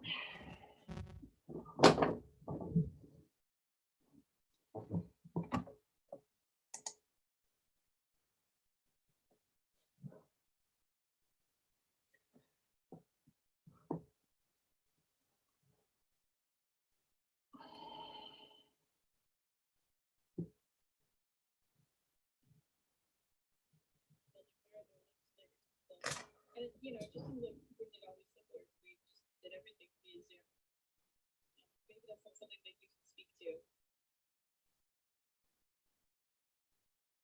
It just doesn't make a lot of sense, Well, the difference is, if members of and I'm just speaking, I'm speaking on behalf of myself.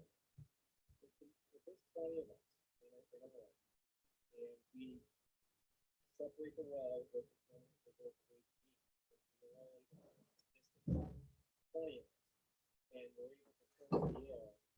I would assume that air filtration is somewhat in consideration, but we're not going to have 50 people. To open that committee meeting to the general public, even in double room, it would be very difficult to socially distance with most of the public. Two, the someone to enforce that social distancing. They can enforce whatever other mandates are in place. So you would likely, every committee room would likely have to have their own security or someone to enforce these rules. It gets much more complicated, and it's just for 20 legislators. I think that we can make sure that we're socially disciplined. We can make sure that that's being done. So I think that's you really would have to really allow it to press all. But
Securities.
Representative Bolio.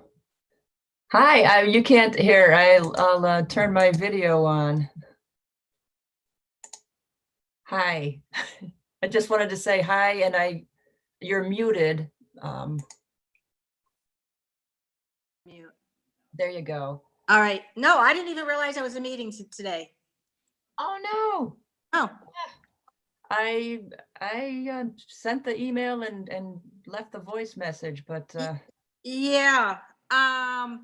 The calendar. Now, I would like to receive a calendar every week, a hard copy. Is that possible? you would have to talk to the clerk's office. Okay. I don't know what the procedure is for that. Yep. Yep. So we have, yeah, go ahead. I was just going to say, so you, how did you know to come now? Did you see it in the calendar and then wonder about the? I think I was going out for a walk, and I looked at my phone, and I think there was a message. Maybe it was your voicemail, because it was from you. Yeah, I just checked my phone. Yeah. And then you found it in your email. Right, and this was just like 15 minutes ago. Yeah, I'm so sorry. Yeah. What you've missed is the insurance department presentation, and I emailed their slides to you, and so they'll come back and do banking this afternoon, and then tomorrow at 9 o'clock, you'll get. I haven't sent the 9 o'clock link yet because I wanted to wait until this was, until Tuesday was over before I added Wednesday to your your emails. Yep. So as soon as this meeting is over this afternoon, I'll send that out to everybody and So hopefully. meeting is, back at 1:15. Right. Yes. And there's a meeting tomorrow at 9. Yes. All right. Well, that's okay. So is there a different email address for you that I should use? I think my home email would be the best because I check those. Okay. Because, we get so many emails as a legislator on the legislative, account. I completely understand. I mean, Right. but let me give it to you. Okay, I'm ready. Yep. HOULIGAN@comcast.net. Okay, all lowercase. Yes. Okay. Comcast. I will change that for the future. Yeah, because I check that every morning. Okay. Mm-hmm. And I know, especially now, you haven't been getting legislative emails necessarily, and so to check all the boxes is sometimes. Yeah, most of the emails are just, just junk mail. It's amazing how many companies, like Chris Cosmetics, I get 3 emails a day on my legislator from her. She's a makeup company in Manchester. I don't know how we should just see if we can get rid of all those. Yeah. All right. Anyway. We are still live streaming on YouTube, just so you know. Oh. Not that you've said anything inappropriate, but what Right. we've done is started the meeting at 10 o'clock and it's just running, and then I posted that noted. Carrie Morris, is she going to be working in the office with you? Abby No, Morris. Carrie Morris. Correct. Yes, You're the researcher. She's the secretary. Yes, she's coming back sometime soon. I mean, we've, as you can imagine, we've been in a bit of a holding pattern, exactly how to staff, like what's happening. But I heard I think yesterday that Carrie's coming back soon. Okay. Yeah. All right. Yeah, because I'll be seeing her. Well, her mother. So we have a meeting tomorrow. What about Thursday? No, just the 2 days for commerce today. Okay, great. Okay, good. All right. I'll be back at 1:15. Okay, great. Thanks. You're welcome. All right. All right then. So I need to.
I guess it really works.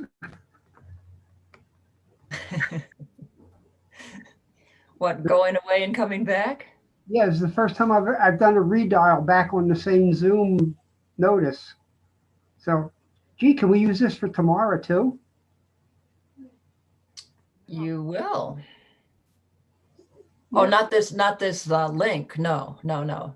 Tomorrow, I have not sent tomorrow's link yet because I didn't want there to be any confusion about which was which. And Yeah, so I figured, if we can use it to dial back in today, can we use it to dial back in tomorrow? Why not?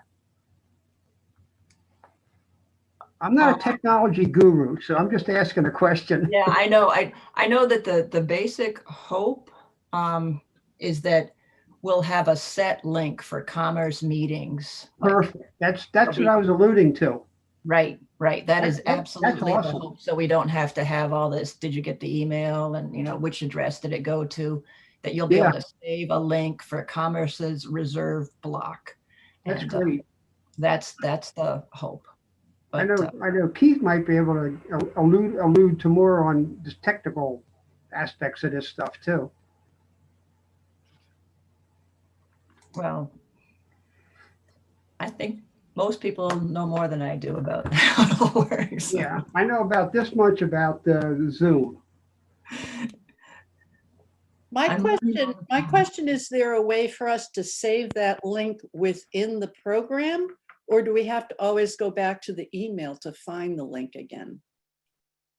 Well, I think the hope would be that you'd have a set link for your Commerce reserved time, and that you'd be able to save it, somewhere in a document, and then just keep somewhere using the same link. Yeah. Put it in your calendar too. Yep. Yeah, but the one in the calendar is the attendee link. The links that are emailed to you are No, I know, but you could save that link and put it into your own personal calendar. Oh, I see what you're saying. Yeah. Put it in your calendar, not the house calendar. Yeah, right. That's based on the premise that you keep a calendar on the computer. Yeah. Joe, I made a mistake. You're actually 40 years younger than most of us, not 30. So I apologize for that. I only used to build computers at Digital. I didn't work on the software. Oh, I worked at Digital too. Really? Yeah, I worked in Marlboro. Oh, I was at NIO up in Salem. Oh, okay. I used to go down to MRO3 when I was working government programs. Yeah, I was at MRO3, MKO2. Go ahead and print to I used to go down to DC a lot, like 1 week out of every month. But I'm starting my meeting. The only thing I remember about Digital was the grilled corn muffins that caused me to gain 10 pounds. Oh, yeah. But remember, we had legal seafood in the cafeteria too. Oh man. Yeah. Oh, that is awesome. That was great. Yeah. But yeah, I've quite a history, as most constituents know. For me, it was the chocolates in the Commerce office that had me gain 5 pounds. Thank God I'm not close to the chocolate jar anymore. Yeah, when we get back, it'll be coffee and chocolates again. Oh no. Oh yes. Well, remember, when you eat them during business hours, they don't gain weight. Yeah, tell me about it, John. Okay. So, Representative Terry, you have a question? I see you have your hand up. Yes, Mr. Chairman, I believe I recall that there were members in the morning session who were expressing interest in subcommittee assignments. Yes. Could you? You don't have to do that. No. Well, basically, once tomorrow, once we do liquor and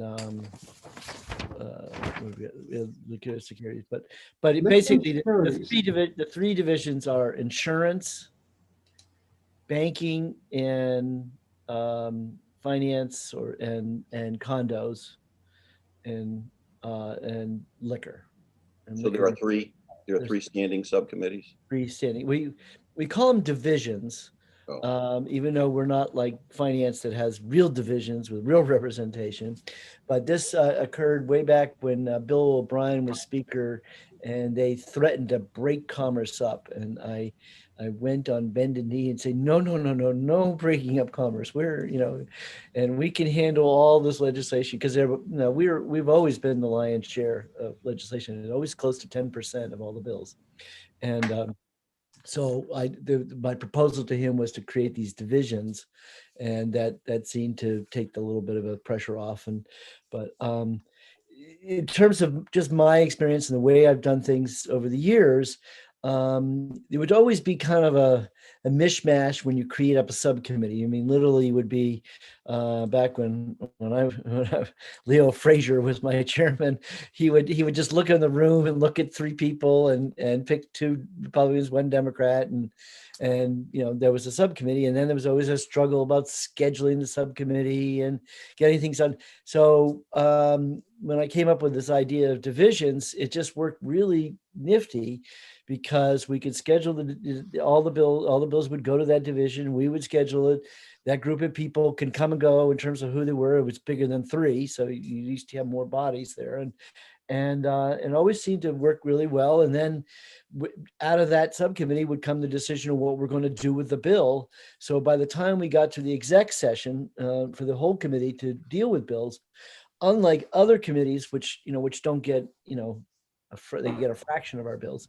I mean, they would kind of struggle it over, and sometimes they would then send it to subcommittee or something like that. We were very efficient. We were the model of efficiency when it came to executive session in terms of going through bills, and it seemed to work well. So do I understand the difference between a division and a subcommittee is that it's less formal? No, it's the same thing. So it's just semantic. It's just a different name. Exactly. So actually, the divisions are AKA subcommittees. Right. But having said that, I really will. It will be. I think we'll rarely have any of those meetings this year. Next year it'll definitely be the way we do things. But at this point, I'm any bill that's really going to need work, really need.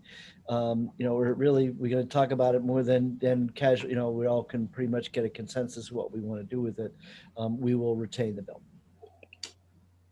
So, okay. I guess I would ask the members of the banking department to raise their hands so that we can put them all on top of here. Here we go. All right. So then I'm going to promote two panelists. Right. And just to mention, Mr. Chairman, Representative Bolio has joined us this afternoon. She I heard she came in just as we all left for lunch. Just wanted her to make sure everybody saw her and she could be introduced. Okay, yeah, good. So is she on right now? Yes. She was just waving. Oh, there you are. Hi, Jane. There she is. Okay, so why don't you unmute yourself and introduce yourself to the committee? Can you hear me okay? Yes, we're just a second, Jerry. We're going to have Jane do first, and then we'll take you up. Thank you. Sorry. Jane Bollier from representing the west side of Manchester. I've been in the House for, I think this is my 16th year. And first time on Commerce, and happy to be here. Thank you. Did you choose to be on Commerce, or? I did because I've served on 3 different committees over the last 15, 16 years, and I thought Commerce would be a good change. Great, good. Well, welcome aboard. Thank you. Okay, we're all ready for the bank commissioner. So, Commissioner, you're on. Thank you, Chairman Hunt. It's nice to see you and to see a number of the folks who have come back for this session, and to sort of meet all of Vice Chairman Petusik. How are you? Sort of kind of meet the new members of the committee. Hopefully we'll get a chance at some point in time to actually say hello in person. I am Jerry Little. I have been State Bank Commissioner since 2016. when I was appointed. By a quick background, I'm about a 40-year denizen of the State House halls myself, having, and I didn't realize until I listened to folks introduce themselves this morning, how much that I had in common with Representative Herbert, in that I started my work around the State House in the early 80s as a State House reporter, hanging out in the press room with Don Tibbetts. And then in 87, moved to Governor John H. Sununu's staff to be press secretary for his final term. When the governor went to Washington, I joined New Hampshire Bankers Association, and that's when my banking career began, and served as president of that organization for 20 years, and lobbied and represented the industry before John and Leo Frazier and Sheila Francoeur and a whole bunch of other chairpersons that John will remember well for a couple of decades. Left, did a term in the state Senate, and at the end of that term, then Governor Hassan appointed me as bank commissioner, and here I am. And it's really a pleasure to still be here. I really enjoy public process and working with legislators in the state of New Hampshire. The banking department is fundamentally different from the department you heard this morning, Department of Insurance. From the get-go, Commissioner Nicolopoulos told you this morning that when it comes to insurance, all of the regulation happens at the state level. There's nobody at the federal level that does quite what they do. Banks are entirely different. We have a dual banking system, which means that the state of New Hampshire and you as legislators charter and guide depository institutions like banks and credit unions. We have state chartered banks, state chartered credit unions, and state chartered trust companies. And at the federal level, there are competing entities that are federally chartered, national banks and federal trust companies, federal credit unions. The other piece of the puzzle are the licensees. And at this point in time, only states license non-bank, non-depository entities like mortgage bankers and brokers, debt adjusters, auto finance companies, and the like. There is a long history of regulatory competition between the states and the federal government when it comes to banking related entities. And right now that competition is focused on the licensing side of things, where we have both the Office of the Comptroller of the Currency and the CFPB, both making efforts to try to become the first federal agency to license non-bank providers of products and services. The banking department, from a budget point of view, is broken into two accounting units. One is for depository institutions, chartered institutions, banks, credit unions, and trust companies, and the other one for licensees. The agency itself does not reflect that, other than its budget, which, as you know, all of you can look up on the General Court website at this point in time and see what our plans are. When it comes to operations of the department, we have 54 personnel, so we're a relatively small agency. About 8 of those positions are funded but unfilled at this point in time. And we are divided into 5 divisions. There is a division for bank and credit union supervision, a division for trust company supervision, a division for supervision of licensees. Again, those are mortgage companies, auto finance companies, small loan companies, debt adjusters, et cetera. There is a division, there's a legal division, and then we have an administration, a business division. And of all of those 50-ish employees, more than half of them are over-the-road staff. They're financial examiners, and they travel generally, haven't been doing that for the past year, obviously. They generally would travel and go to the facility where a bank, a credit union, a trust company, or a mortgage company, or a small loan company is doing business, examine their books, examine their operations, check their compliance, and then file a report of that institution. We have state statutes that say that we have to visit and examine and write a report on every single one of the entities that we have jurisdiction over once every 18 months. There is some wiggle room in all of that, in that we also have the ability to share exams with other states and share exams that are done by the federal government. When it comes to banks, credit unions, they all have a primary federal regulator as well, the FDIC for banks, the NCUA for credit unions. And so we can alternate back and forth and do one of their examinations at the state level, and except for the next 18 months examination, one done by our federal counterpart. All of this has really been an interesting challenge in the era of the coronavirus. You're going to hear from our deputy commissioner in a little bit, and she's going to tell you about some of the things that we've been doing for a while that left us, interestingly, dramatically prepared, seriously prepared for when the pandemic hit. It was nothing that we really had anticipated, but through the adoption of technology and aggressive use or trying to apply it to what we do at the bank department for, in all honesty, to generate efficiency and effectiveness of regulation, we found that we were very ready. And some of that also had to do with the fact, I hate to admit it, but we had an LBA audit and we learned a lot of good stuff about ourselves. As a result, we responded to the recommendations that came in the LBA audit. It was ultimately good for us. I don't think they knew the coronavirus was coming either, but the net result was we were very prepared. Deputy Commissioner Emilia Galdieri will tell you about that in a bit.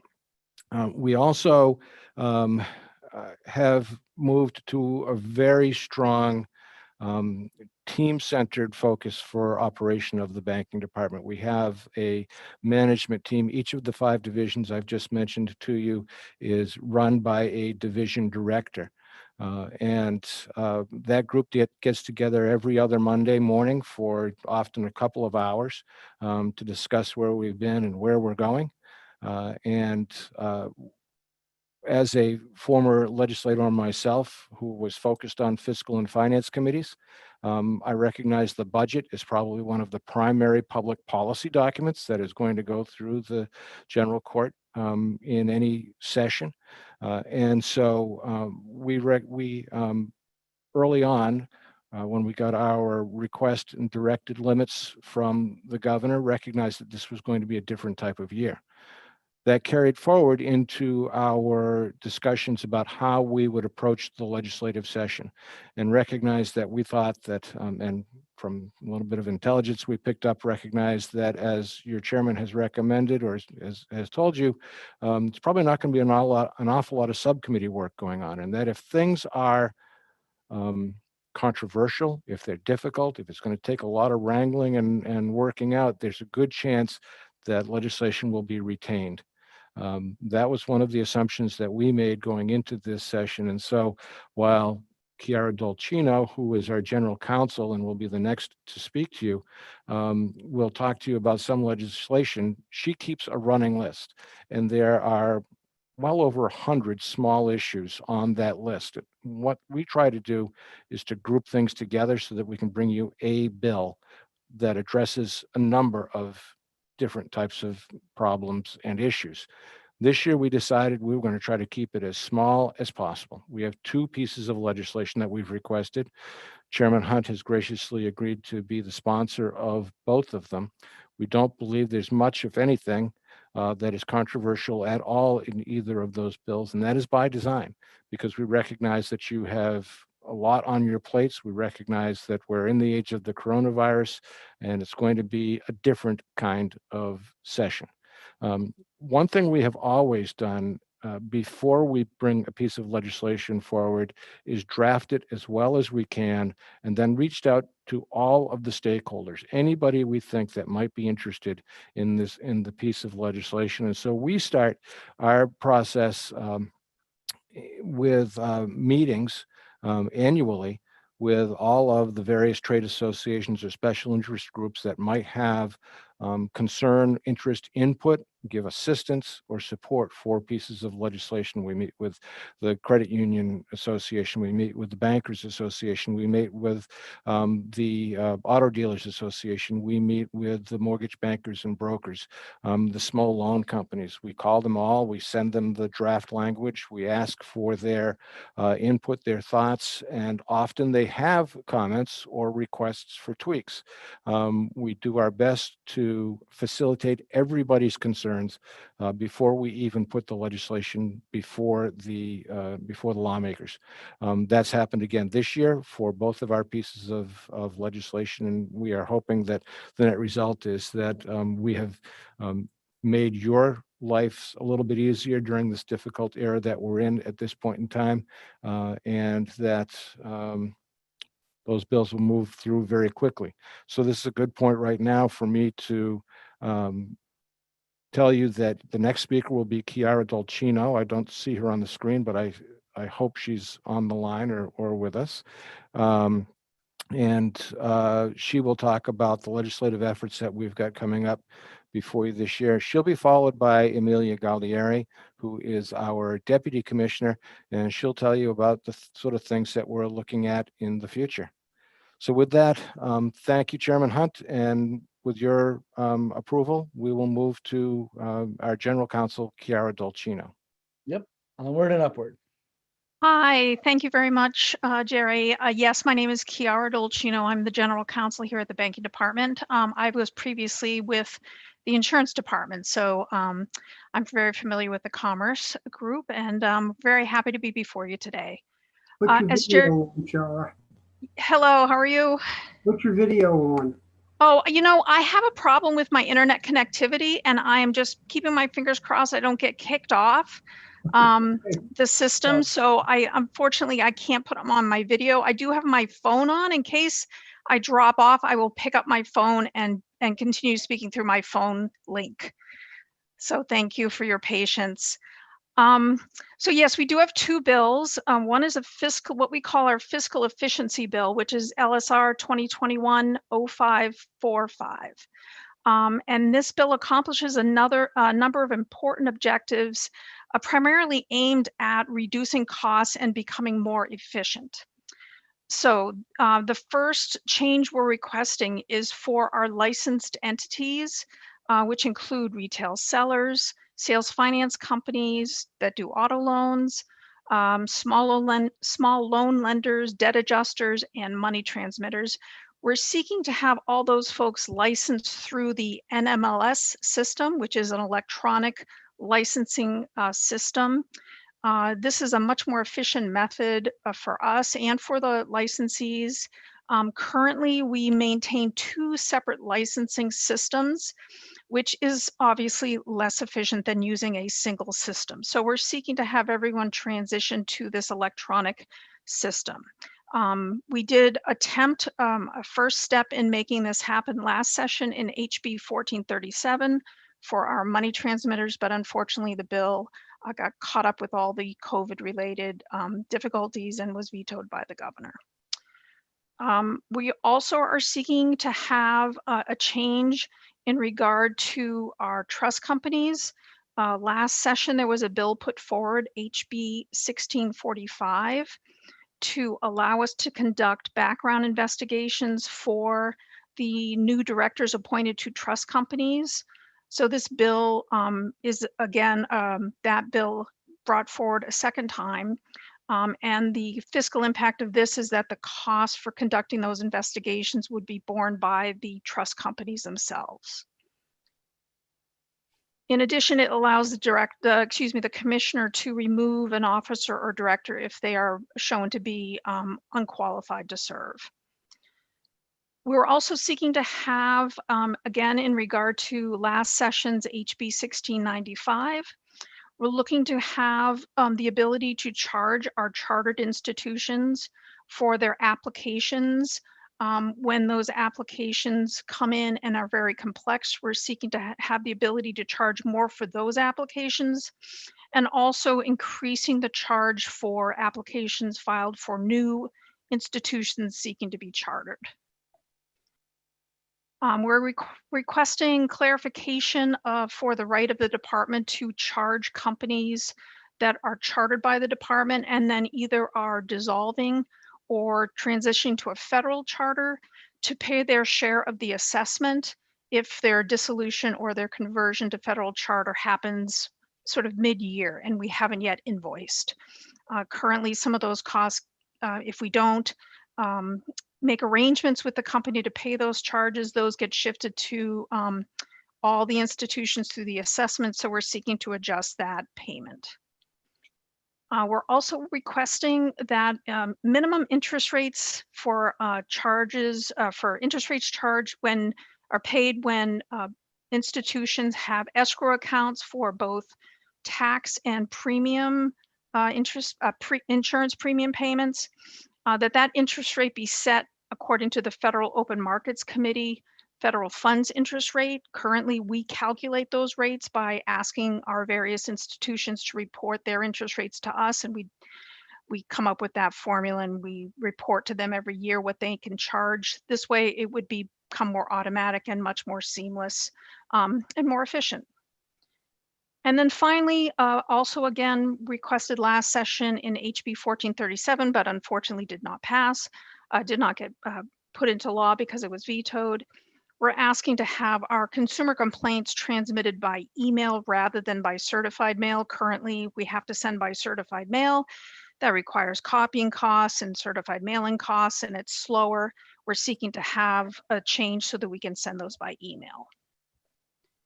So those are all the changes that we're requesting that have a fiscal impact and are part of LSR 2021-0545. Didn't know if anyone had any questions. Okay, great. The next bill is what we call our clarifications bill, which is LSR 2021-0548. We do have a question. Chris Herbert Sure. put his hand up. Sorry, I didn't see Chris. Yes, Chris.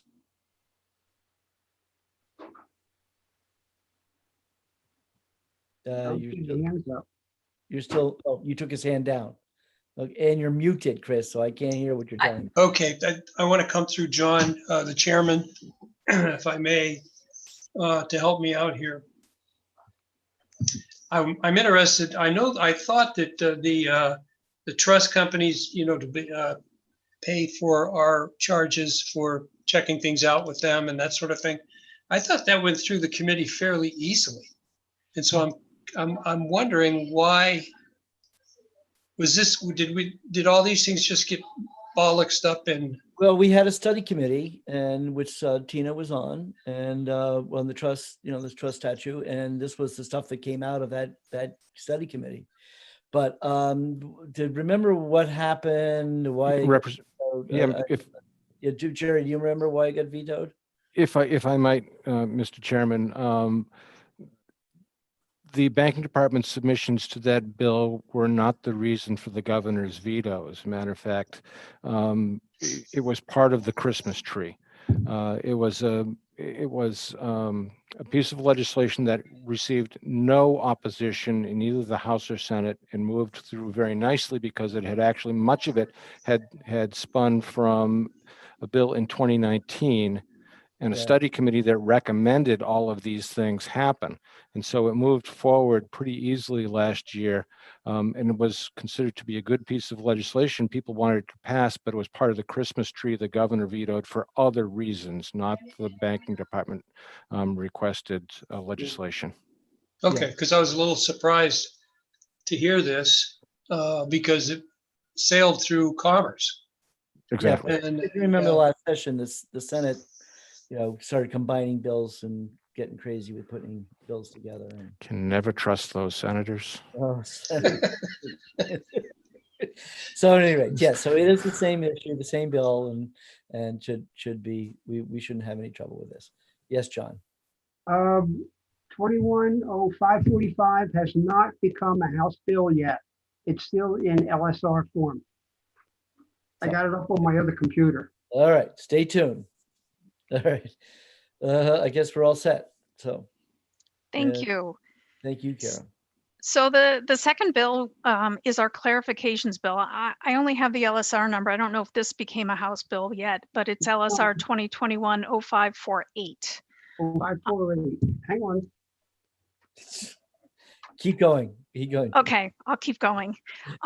So this bill is really sort of a technical bill. It's making some clarifications, and again, nothing that we think is controversial.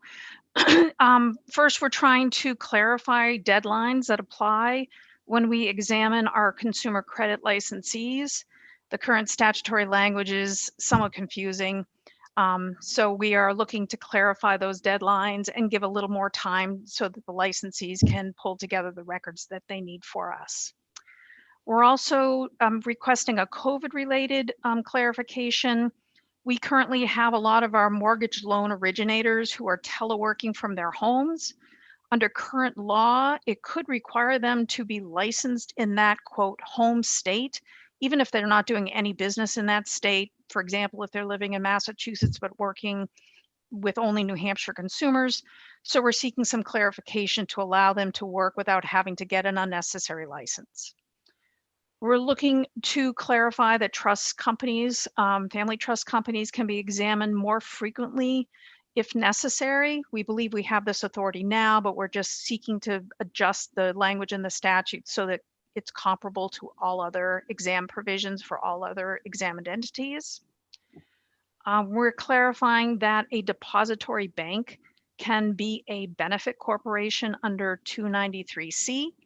We've approved this already. We think this is already permissible, but we want to put something in the statutes just to clarify. We're looking to clarify requirements applicable to credit union boards, having delegation to boards and in credit unions, and just clarifying that they have to keep minutes, etc. And finally, we're looking to adjust the restrictions that apply to the commissioner and deputy commissioner for the types of personal loans they can have. Again, this was a bill that came forward last session, HB 1437. And as Commissioner Little mentioned, it got caught up in the omnibus/Christmas tree bills that were vetoed by the governor. So again, we think all these provisions are very reasonable and we don't expect any opposition. Great. Yes. So Representative Petusik has a question. LSR 0548 is now HB 312. Beautiful number. Thank you. You got it. That's part of my job as vice chair. Thank you. Okay, now put your hand down. Okay. All right. Is there any other questions for? All right. Thank you very much. If not, when Kiara is coming before you with those two pieces of legislation, if you have detailed questions that she can't handle for you, which she'll probably be able to do, she may show up with a subject matter expert. If it has to do with banks and credit unions, that will be Chief Bank Examiner Todd Wells. If it has to do with trust companies, will be Director of Trust Supervision Nancy Dangle-Renaud. And if it has to do with a licensed entity, a mortgage banker or auto finance or a small loan company, that will be our Director of Consumer Credit, Raylene Schutte.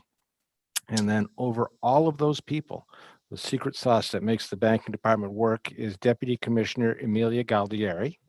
And you may also see her before your committee, and she's going to take the final portion of our presentation this afternoon.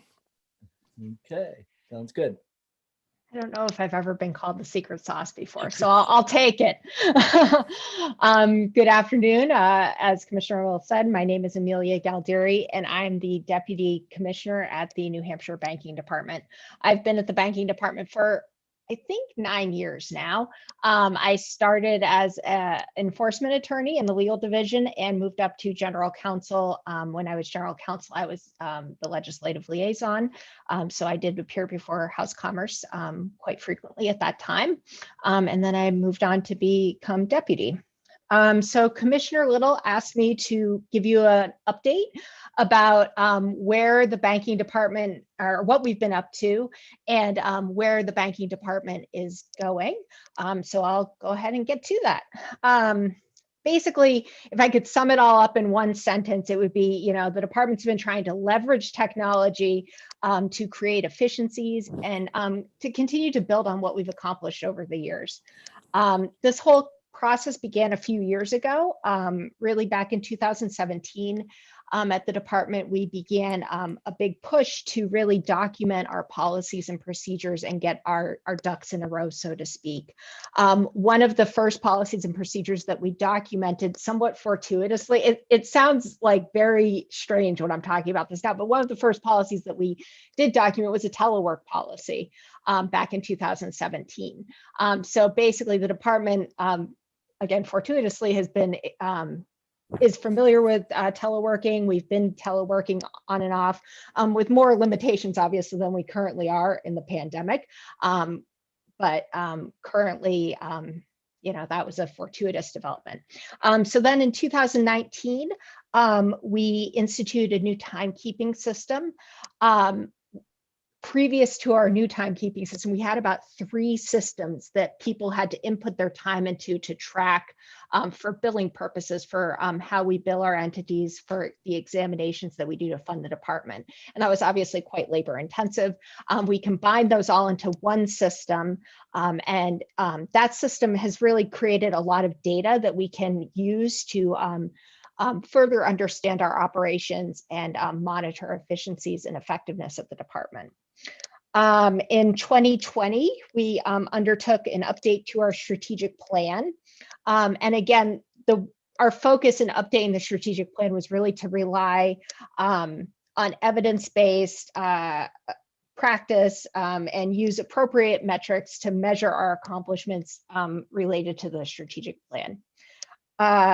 Again, in 2020, right as the pandemic hit, in about April, we finalized our continuity of operations plan.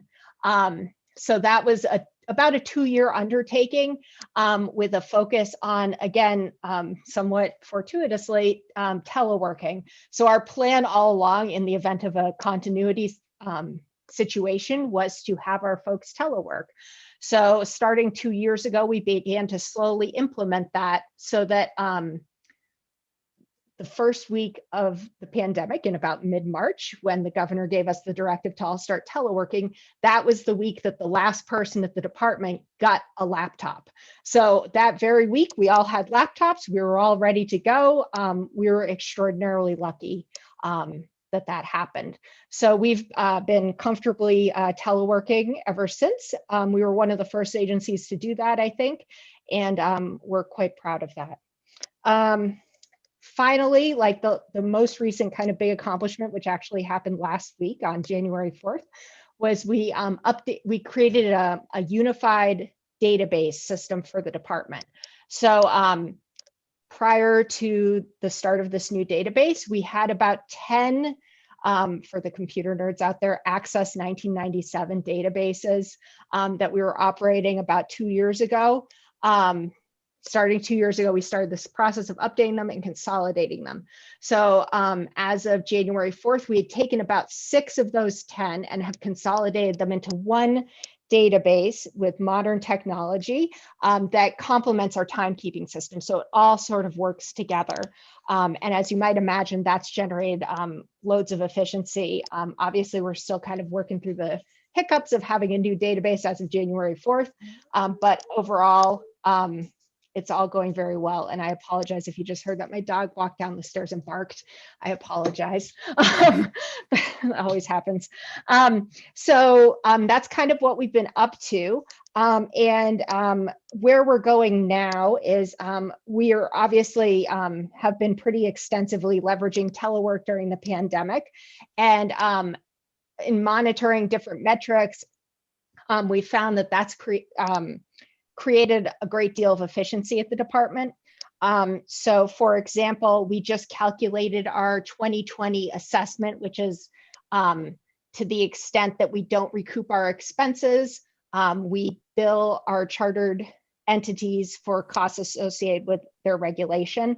And that the 2020 assessment actually went down by 30% as compared to last year. And we were able to pinpoint what that was due to.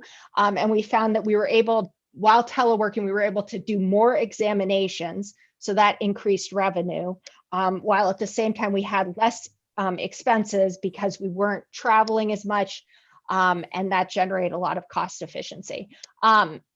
Traveling less has been something that we've kind of been exploring because we want to be, you know, we're very mindful of any burdens that we place on our regulated entities. So it was actually something we were kind of exploring before the pandemic, but it's been obviously greatly magnified by the fact that none of us can travel anywhere. We've also been exploring reducing office space to create some budgetary efficiency. We found that some of our staff can be assigned to full-time telework, and we can track the metrics and see that they're getting their jobs done. So we are beginning to explore reducing our office footprint. Obviously, we do need some office because we have a consumer facing component of our operations. And also we have some business office staff who need to be in the office. So we're exploring that.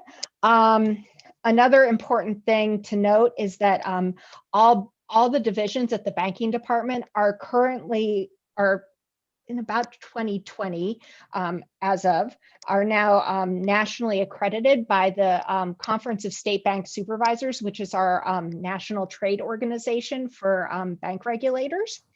That's something we worked really hard at. Specifically, we were working hard to make sure we adopted all the best practices for managing the entities that we regulate. So that's something we're pretty proud of, and we're looking to maintain that accreditation as we move forward.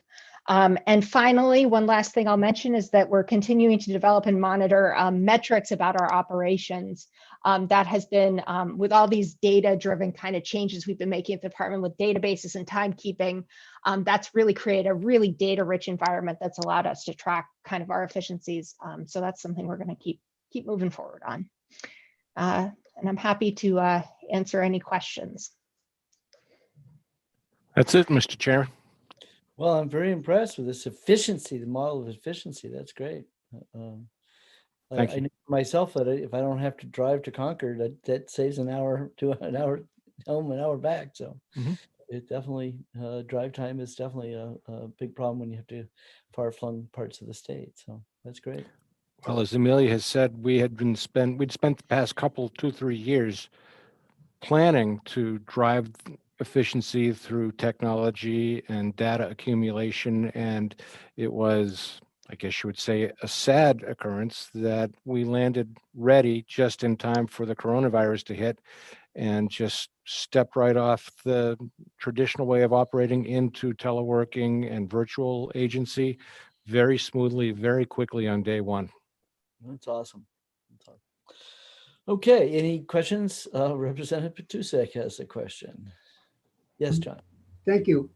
It's slightly technical for Amelia. How difficult was it first of all, were these all access databases?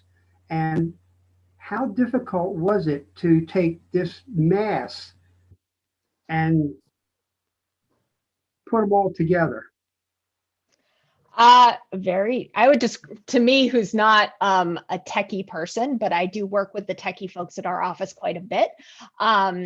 It was very complicated because we sort of had all these cobbled together systems. And the best way I can describe it is, you know, if you were to start out and build a house from scratch, you would start with the foundation and then you build the frames and you plan where you're going to put a door and a window, and you know, you build it nice and neat and square. But what happened over the years, because these were all they were Access 97 databases that had just been made ad hoc by basically folks in our office, even before we had IT staff, you know, it was quite a mess on the back end. So what we've done, not to get too technical, is we hired a database, I'm not sure the best way to describe her. I call her my database magician.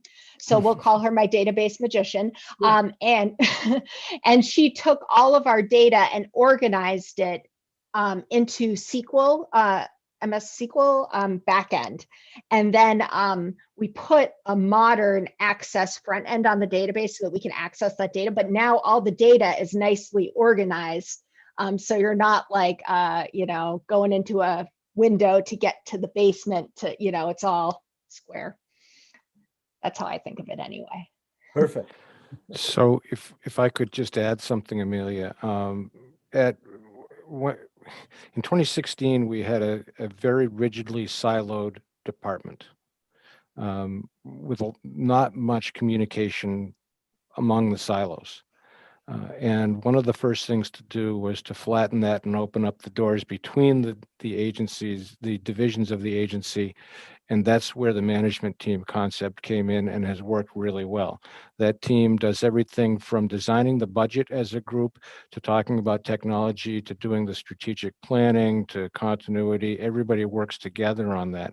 And when we realized that we wanted to become a modern virtual agency and we needed technology to do it, we looked around and said, so how do we do it? So everybody talks together. So, this division over here had two of their own databases, and this division over here had two databases, and it took a lot of cooperation between the divisions to get that done. We had one part-time DOIT embedded person in the agency at that point in time. And so that has to be addressed through the budget, which is a long, slow process. But if you look far enough down the road, you can see where the choice point is going to come, the fork in the road, and you make decisions where you're going to be able to spend your limited amount of resources for the year. And we made decisions that we wanted 2 full-time tech people in the bank department so we could move the rest of the agenda forward. And so the database magician that Amelia has mentioned came on board, as did another DOIT more techie kind of person to help us get to where we needed to be for electronic communication. And those are, I think, the big things was that we embraced technology and then made strategic decisions to support it. Cool. Good. Any other questions? Yes, Don. I was writing down the bill numbers. I got the HB 312. I was listening and I didn't get a chance to write it down. My pen died. I had to find a new pen. Can you give me the other bill number? I like looking them up and kind of reading them over. The other one is still an LSR, so you won't be able to get to the language quite yet. That's right.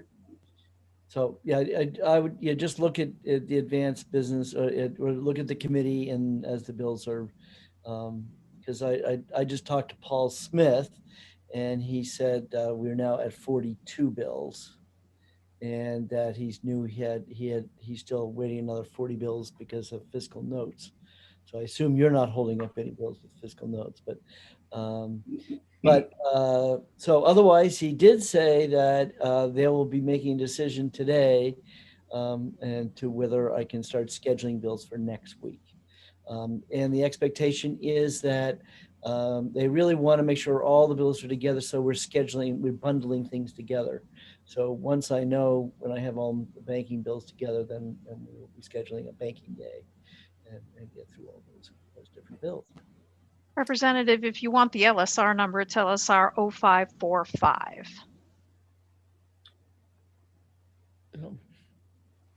Okay. And so I guess that's about it. Everybody, any more questions? And in the banking department, we've had, over the years, we've done a lot of recodification and reorganizing the statutes and got them all straightened out. And for anybody who is interested, they do not do Bitcoin.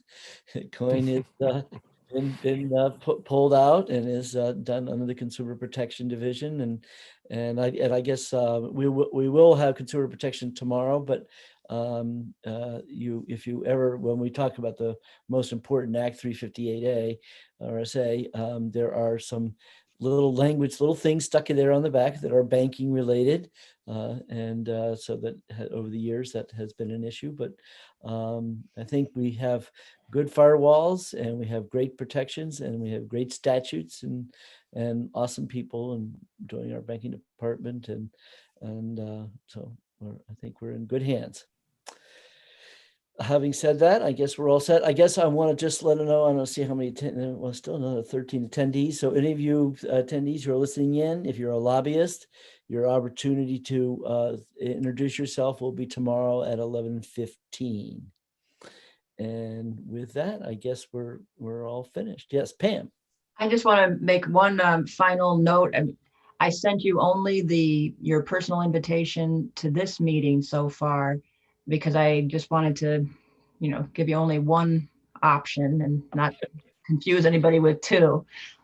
So as soon as we, leave this meeting, I will send you your personal invitation to tomorrow's meeting. If you don't get it for some reason, which I think has been happening a little bit, and on the first pass, and please let me know. My address is pam.smarling@ledge.state.nh.us, and we'll try to sort it out. But I have changed addresses, as requested, and so hopefully that will help straighten things out. And we'll see which one I get it at. Yeah, well, I send them to both of yours because it's easy. But I'd like to, find the right email address that you that you will use and have a good list going forward. Right. Thanks. Okay. Yes, John. Pam, can you carbon copy? Can you CC my personal address also? Or do you have to use just one address? I have to use just one address. It's a field in Zoom. I'm not sending you emails from my email account. All right, because I told you what I have to do to get this thing to happen. I got to transfer one mail to another mail to Comcast so I can bring it up on my laptop, because my desktop does not have a camera and a microphone. So it's a little process. Right. Well, computers are certainly a process. But then again, I can sit here and look at two computers. There you go. Well, there's a benefit. There is a benefit. That's how I called up and made sure. I just looked up. Yeah, we got 42 bills now. Yeah. Well, hopefully we won't have too many issues with everybody else. My particular problem was that my email address was Prodigy, which, as some of you might know, is older than AOL. It's the oldest email address out there. And there was a Concord cable company decided that Prodigy was, anybody who was Prodigy was fraudulent, and they were bouncing all my emails from the Liquor Commission. And so I do have a Gmail account because I have a Samsung phone. But I don't want to give out that too much because I'm trying to keep everything on my Prodigy account. So, but if you ever have problems, that they can be related to your email. Unfortunately, your address. But all right, so this is great. We'll take this up again at 9 o'clock tomorrow morning. And thank you all, and we'll talk to you tomorrow. Representative Bolio has her physical hand up. Oh, Representative, I thought she was waving. Oh. Do you want to say something, Jane? Yes, I do. Okay. I'm sorry I didn't attend this morning, but I'm glad I'm here this afternoon. I know that you're at the State House because the background is very familiar. That's a trick. Oh, is it? Is it? That's a trick. See, there goes my hammer. No, what happened? So is anyone at the State House right now? I mean, working, any committees? Committees, no. No. And I got Ann did this picture for me, so. Oh, great. And another question, I know we have a lot of bills, so we'll probably go every day once we get going. Well, historically, we would be Tuesday, Wednesday, Thursdays. Okay. The issue now is that the state, we only have 5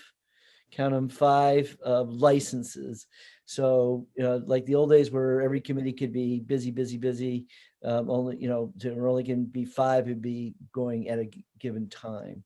So we are going to be told what days we can do our hearings and stuff like that.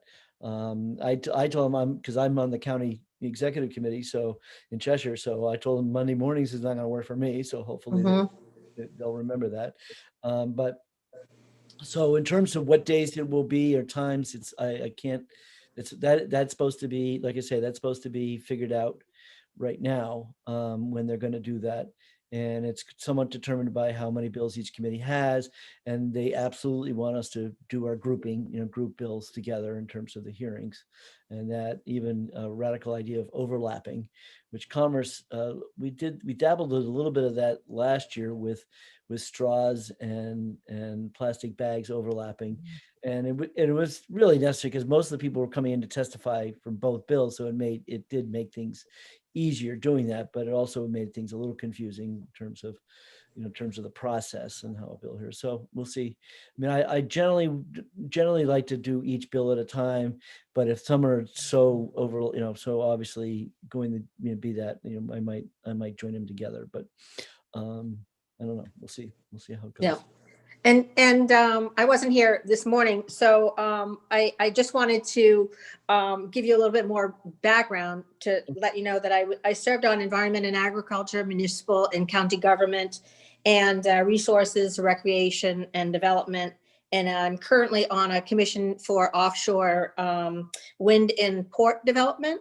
And I'm also a Manchester school board member, school board member, which keeps me. Weren't you on the city council too, or at some point? I was no, I was not an alderman, but I was on the conservation commission for 20 years. But your father was the mayor, right? Wasn't he? My father was the mayor, and he was a state legislator in the 70s. Yeah. Thanks. Well, welcome to Commerce. You're on the best committee now. Yeah. Thank you. All right, great. So we'll see you all tomorrow. Thank you much. Thank you for the banking department. Take care. Thank you. Yep. Bye-bye.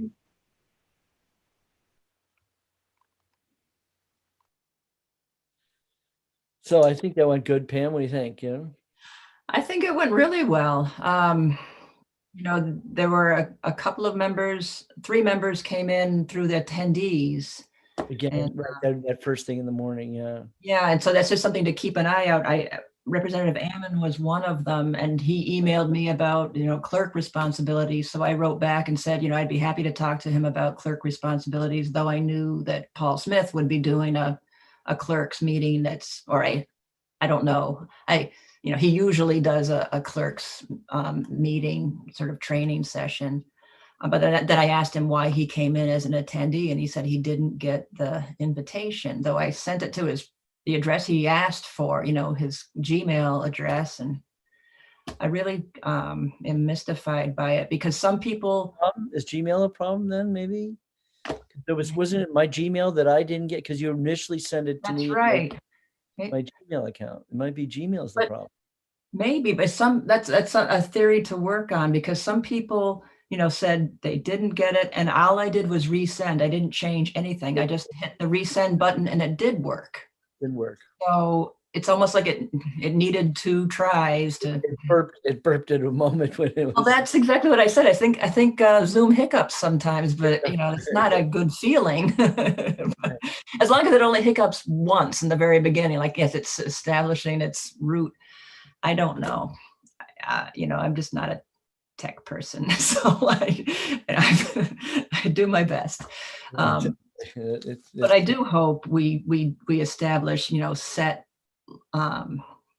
links so that you just save your Commerce link and you just go in there. It's a recurring meeting, and it's like just leading yourself to the meeting because it's amazingly time consuming to. Pain in the butt to have to resend at each time and. Well, I resend and then people still don't get back, so I have to call them. I had to call most of Commerce and I'm calling most of ED&A, and it's like, please look at your legislative email, and they get so much email, it's confusing and. Yeah, and this is the time of year where it starts picking up again, and Yeah, I understand, missing emails, and believe me, I've been there myself, but there's no way to know that they, we need to know people got it so they can come to the meeting. Right.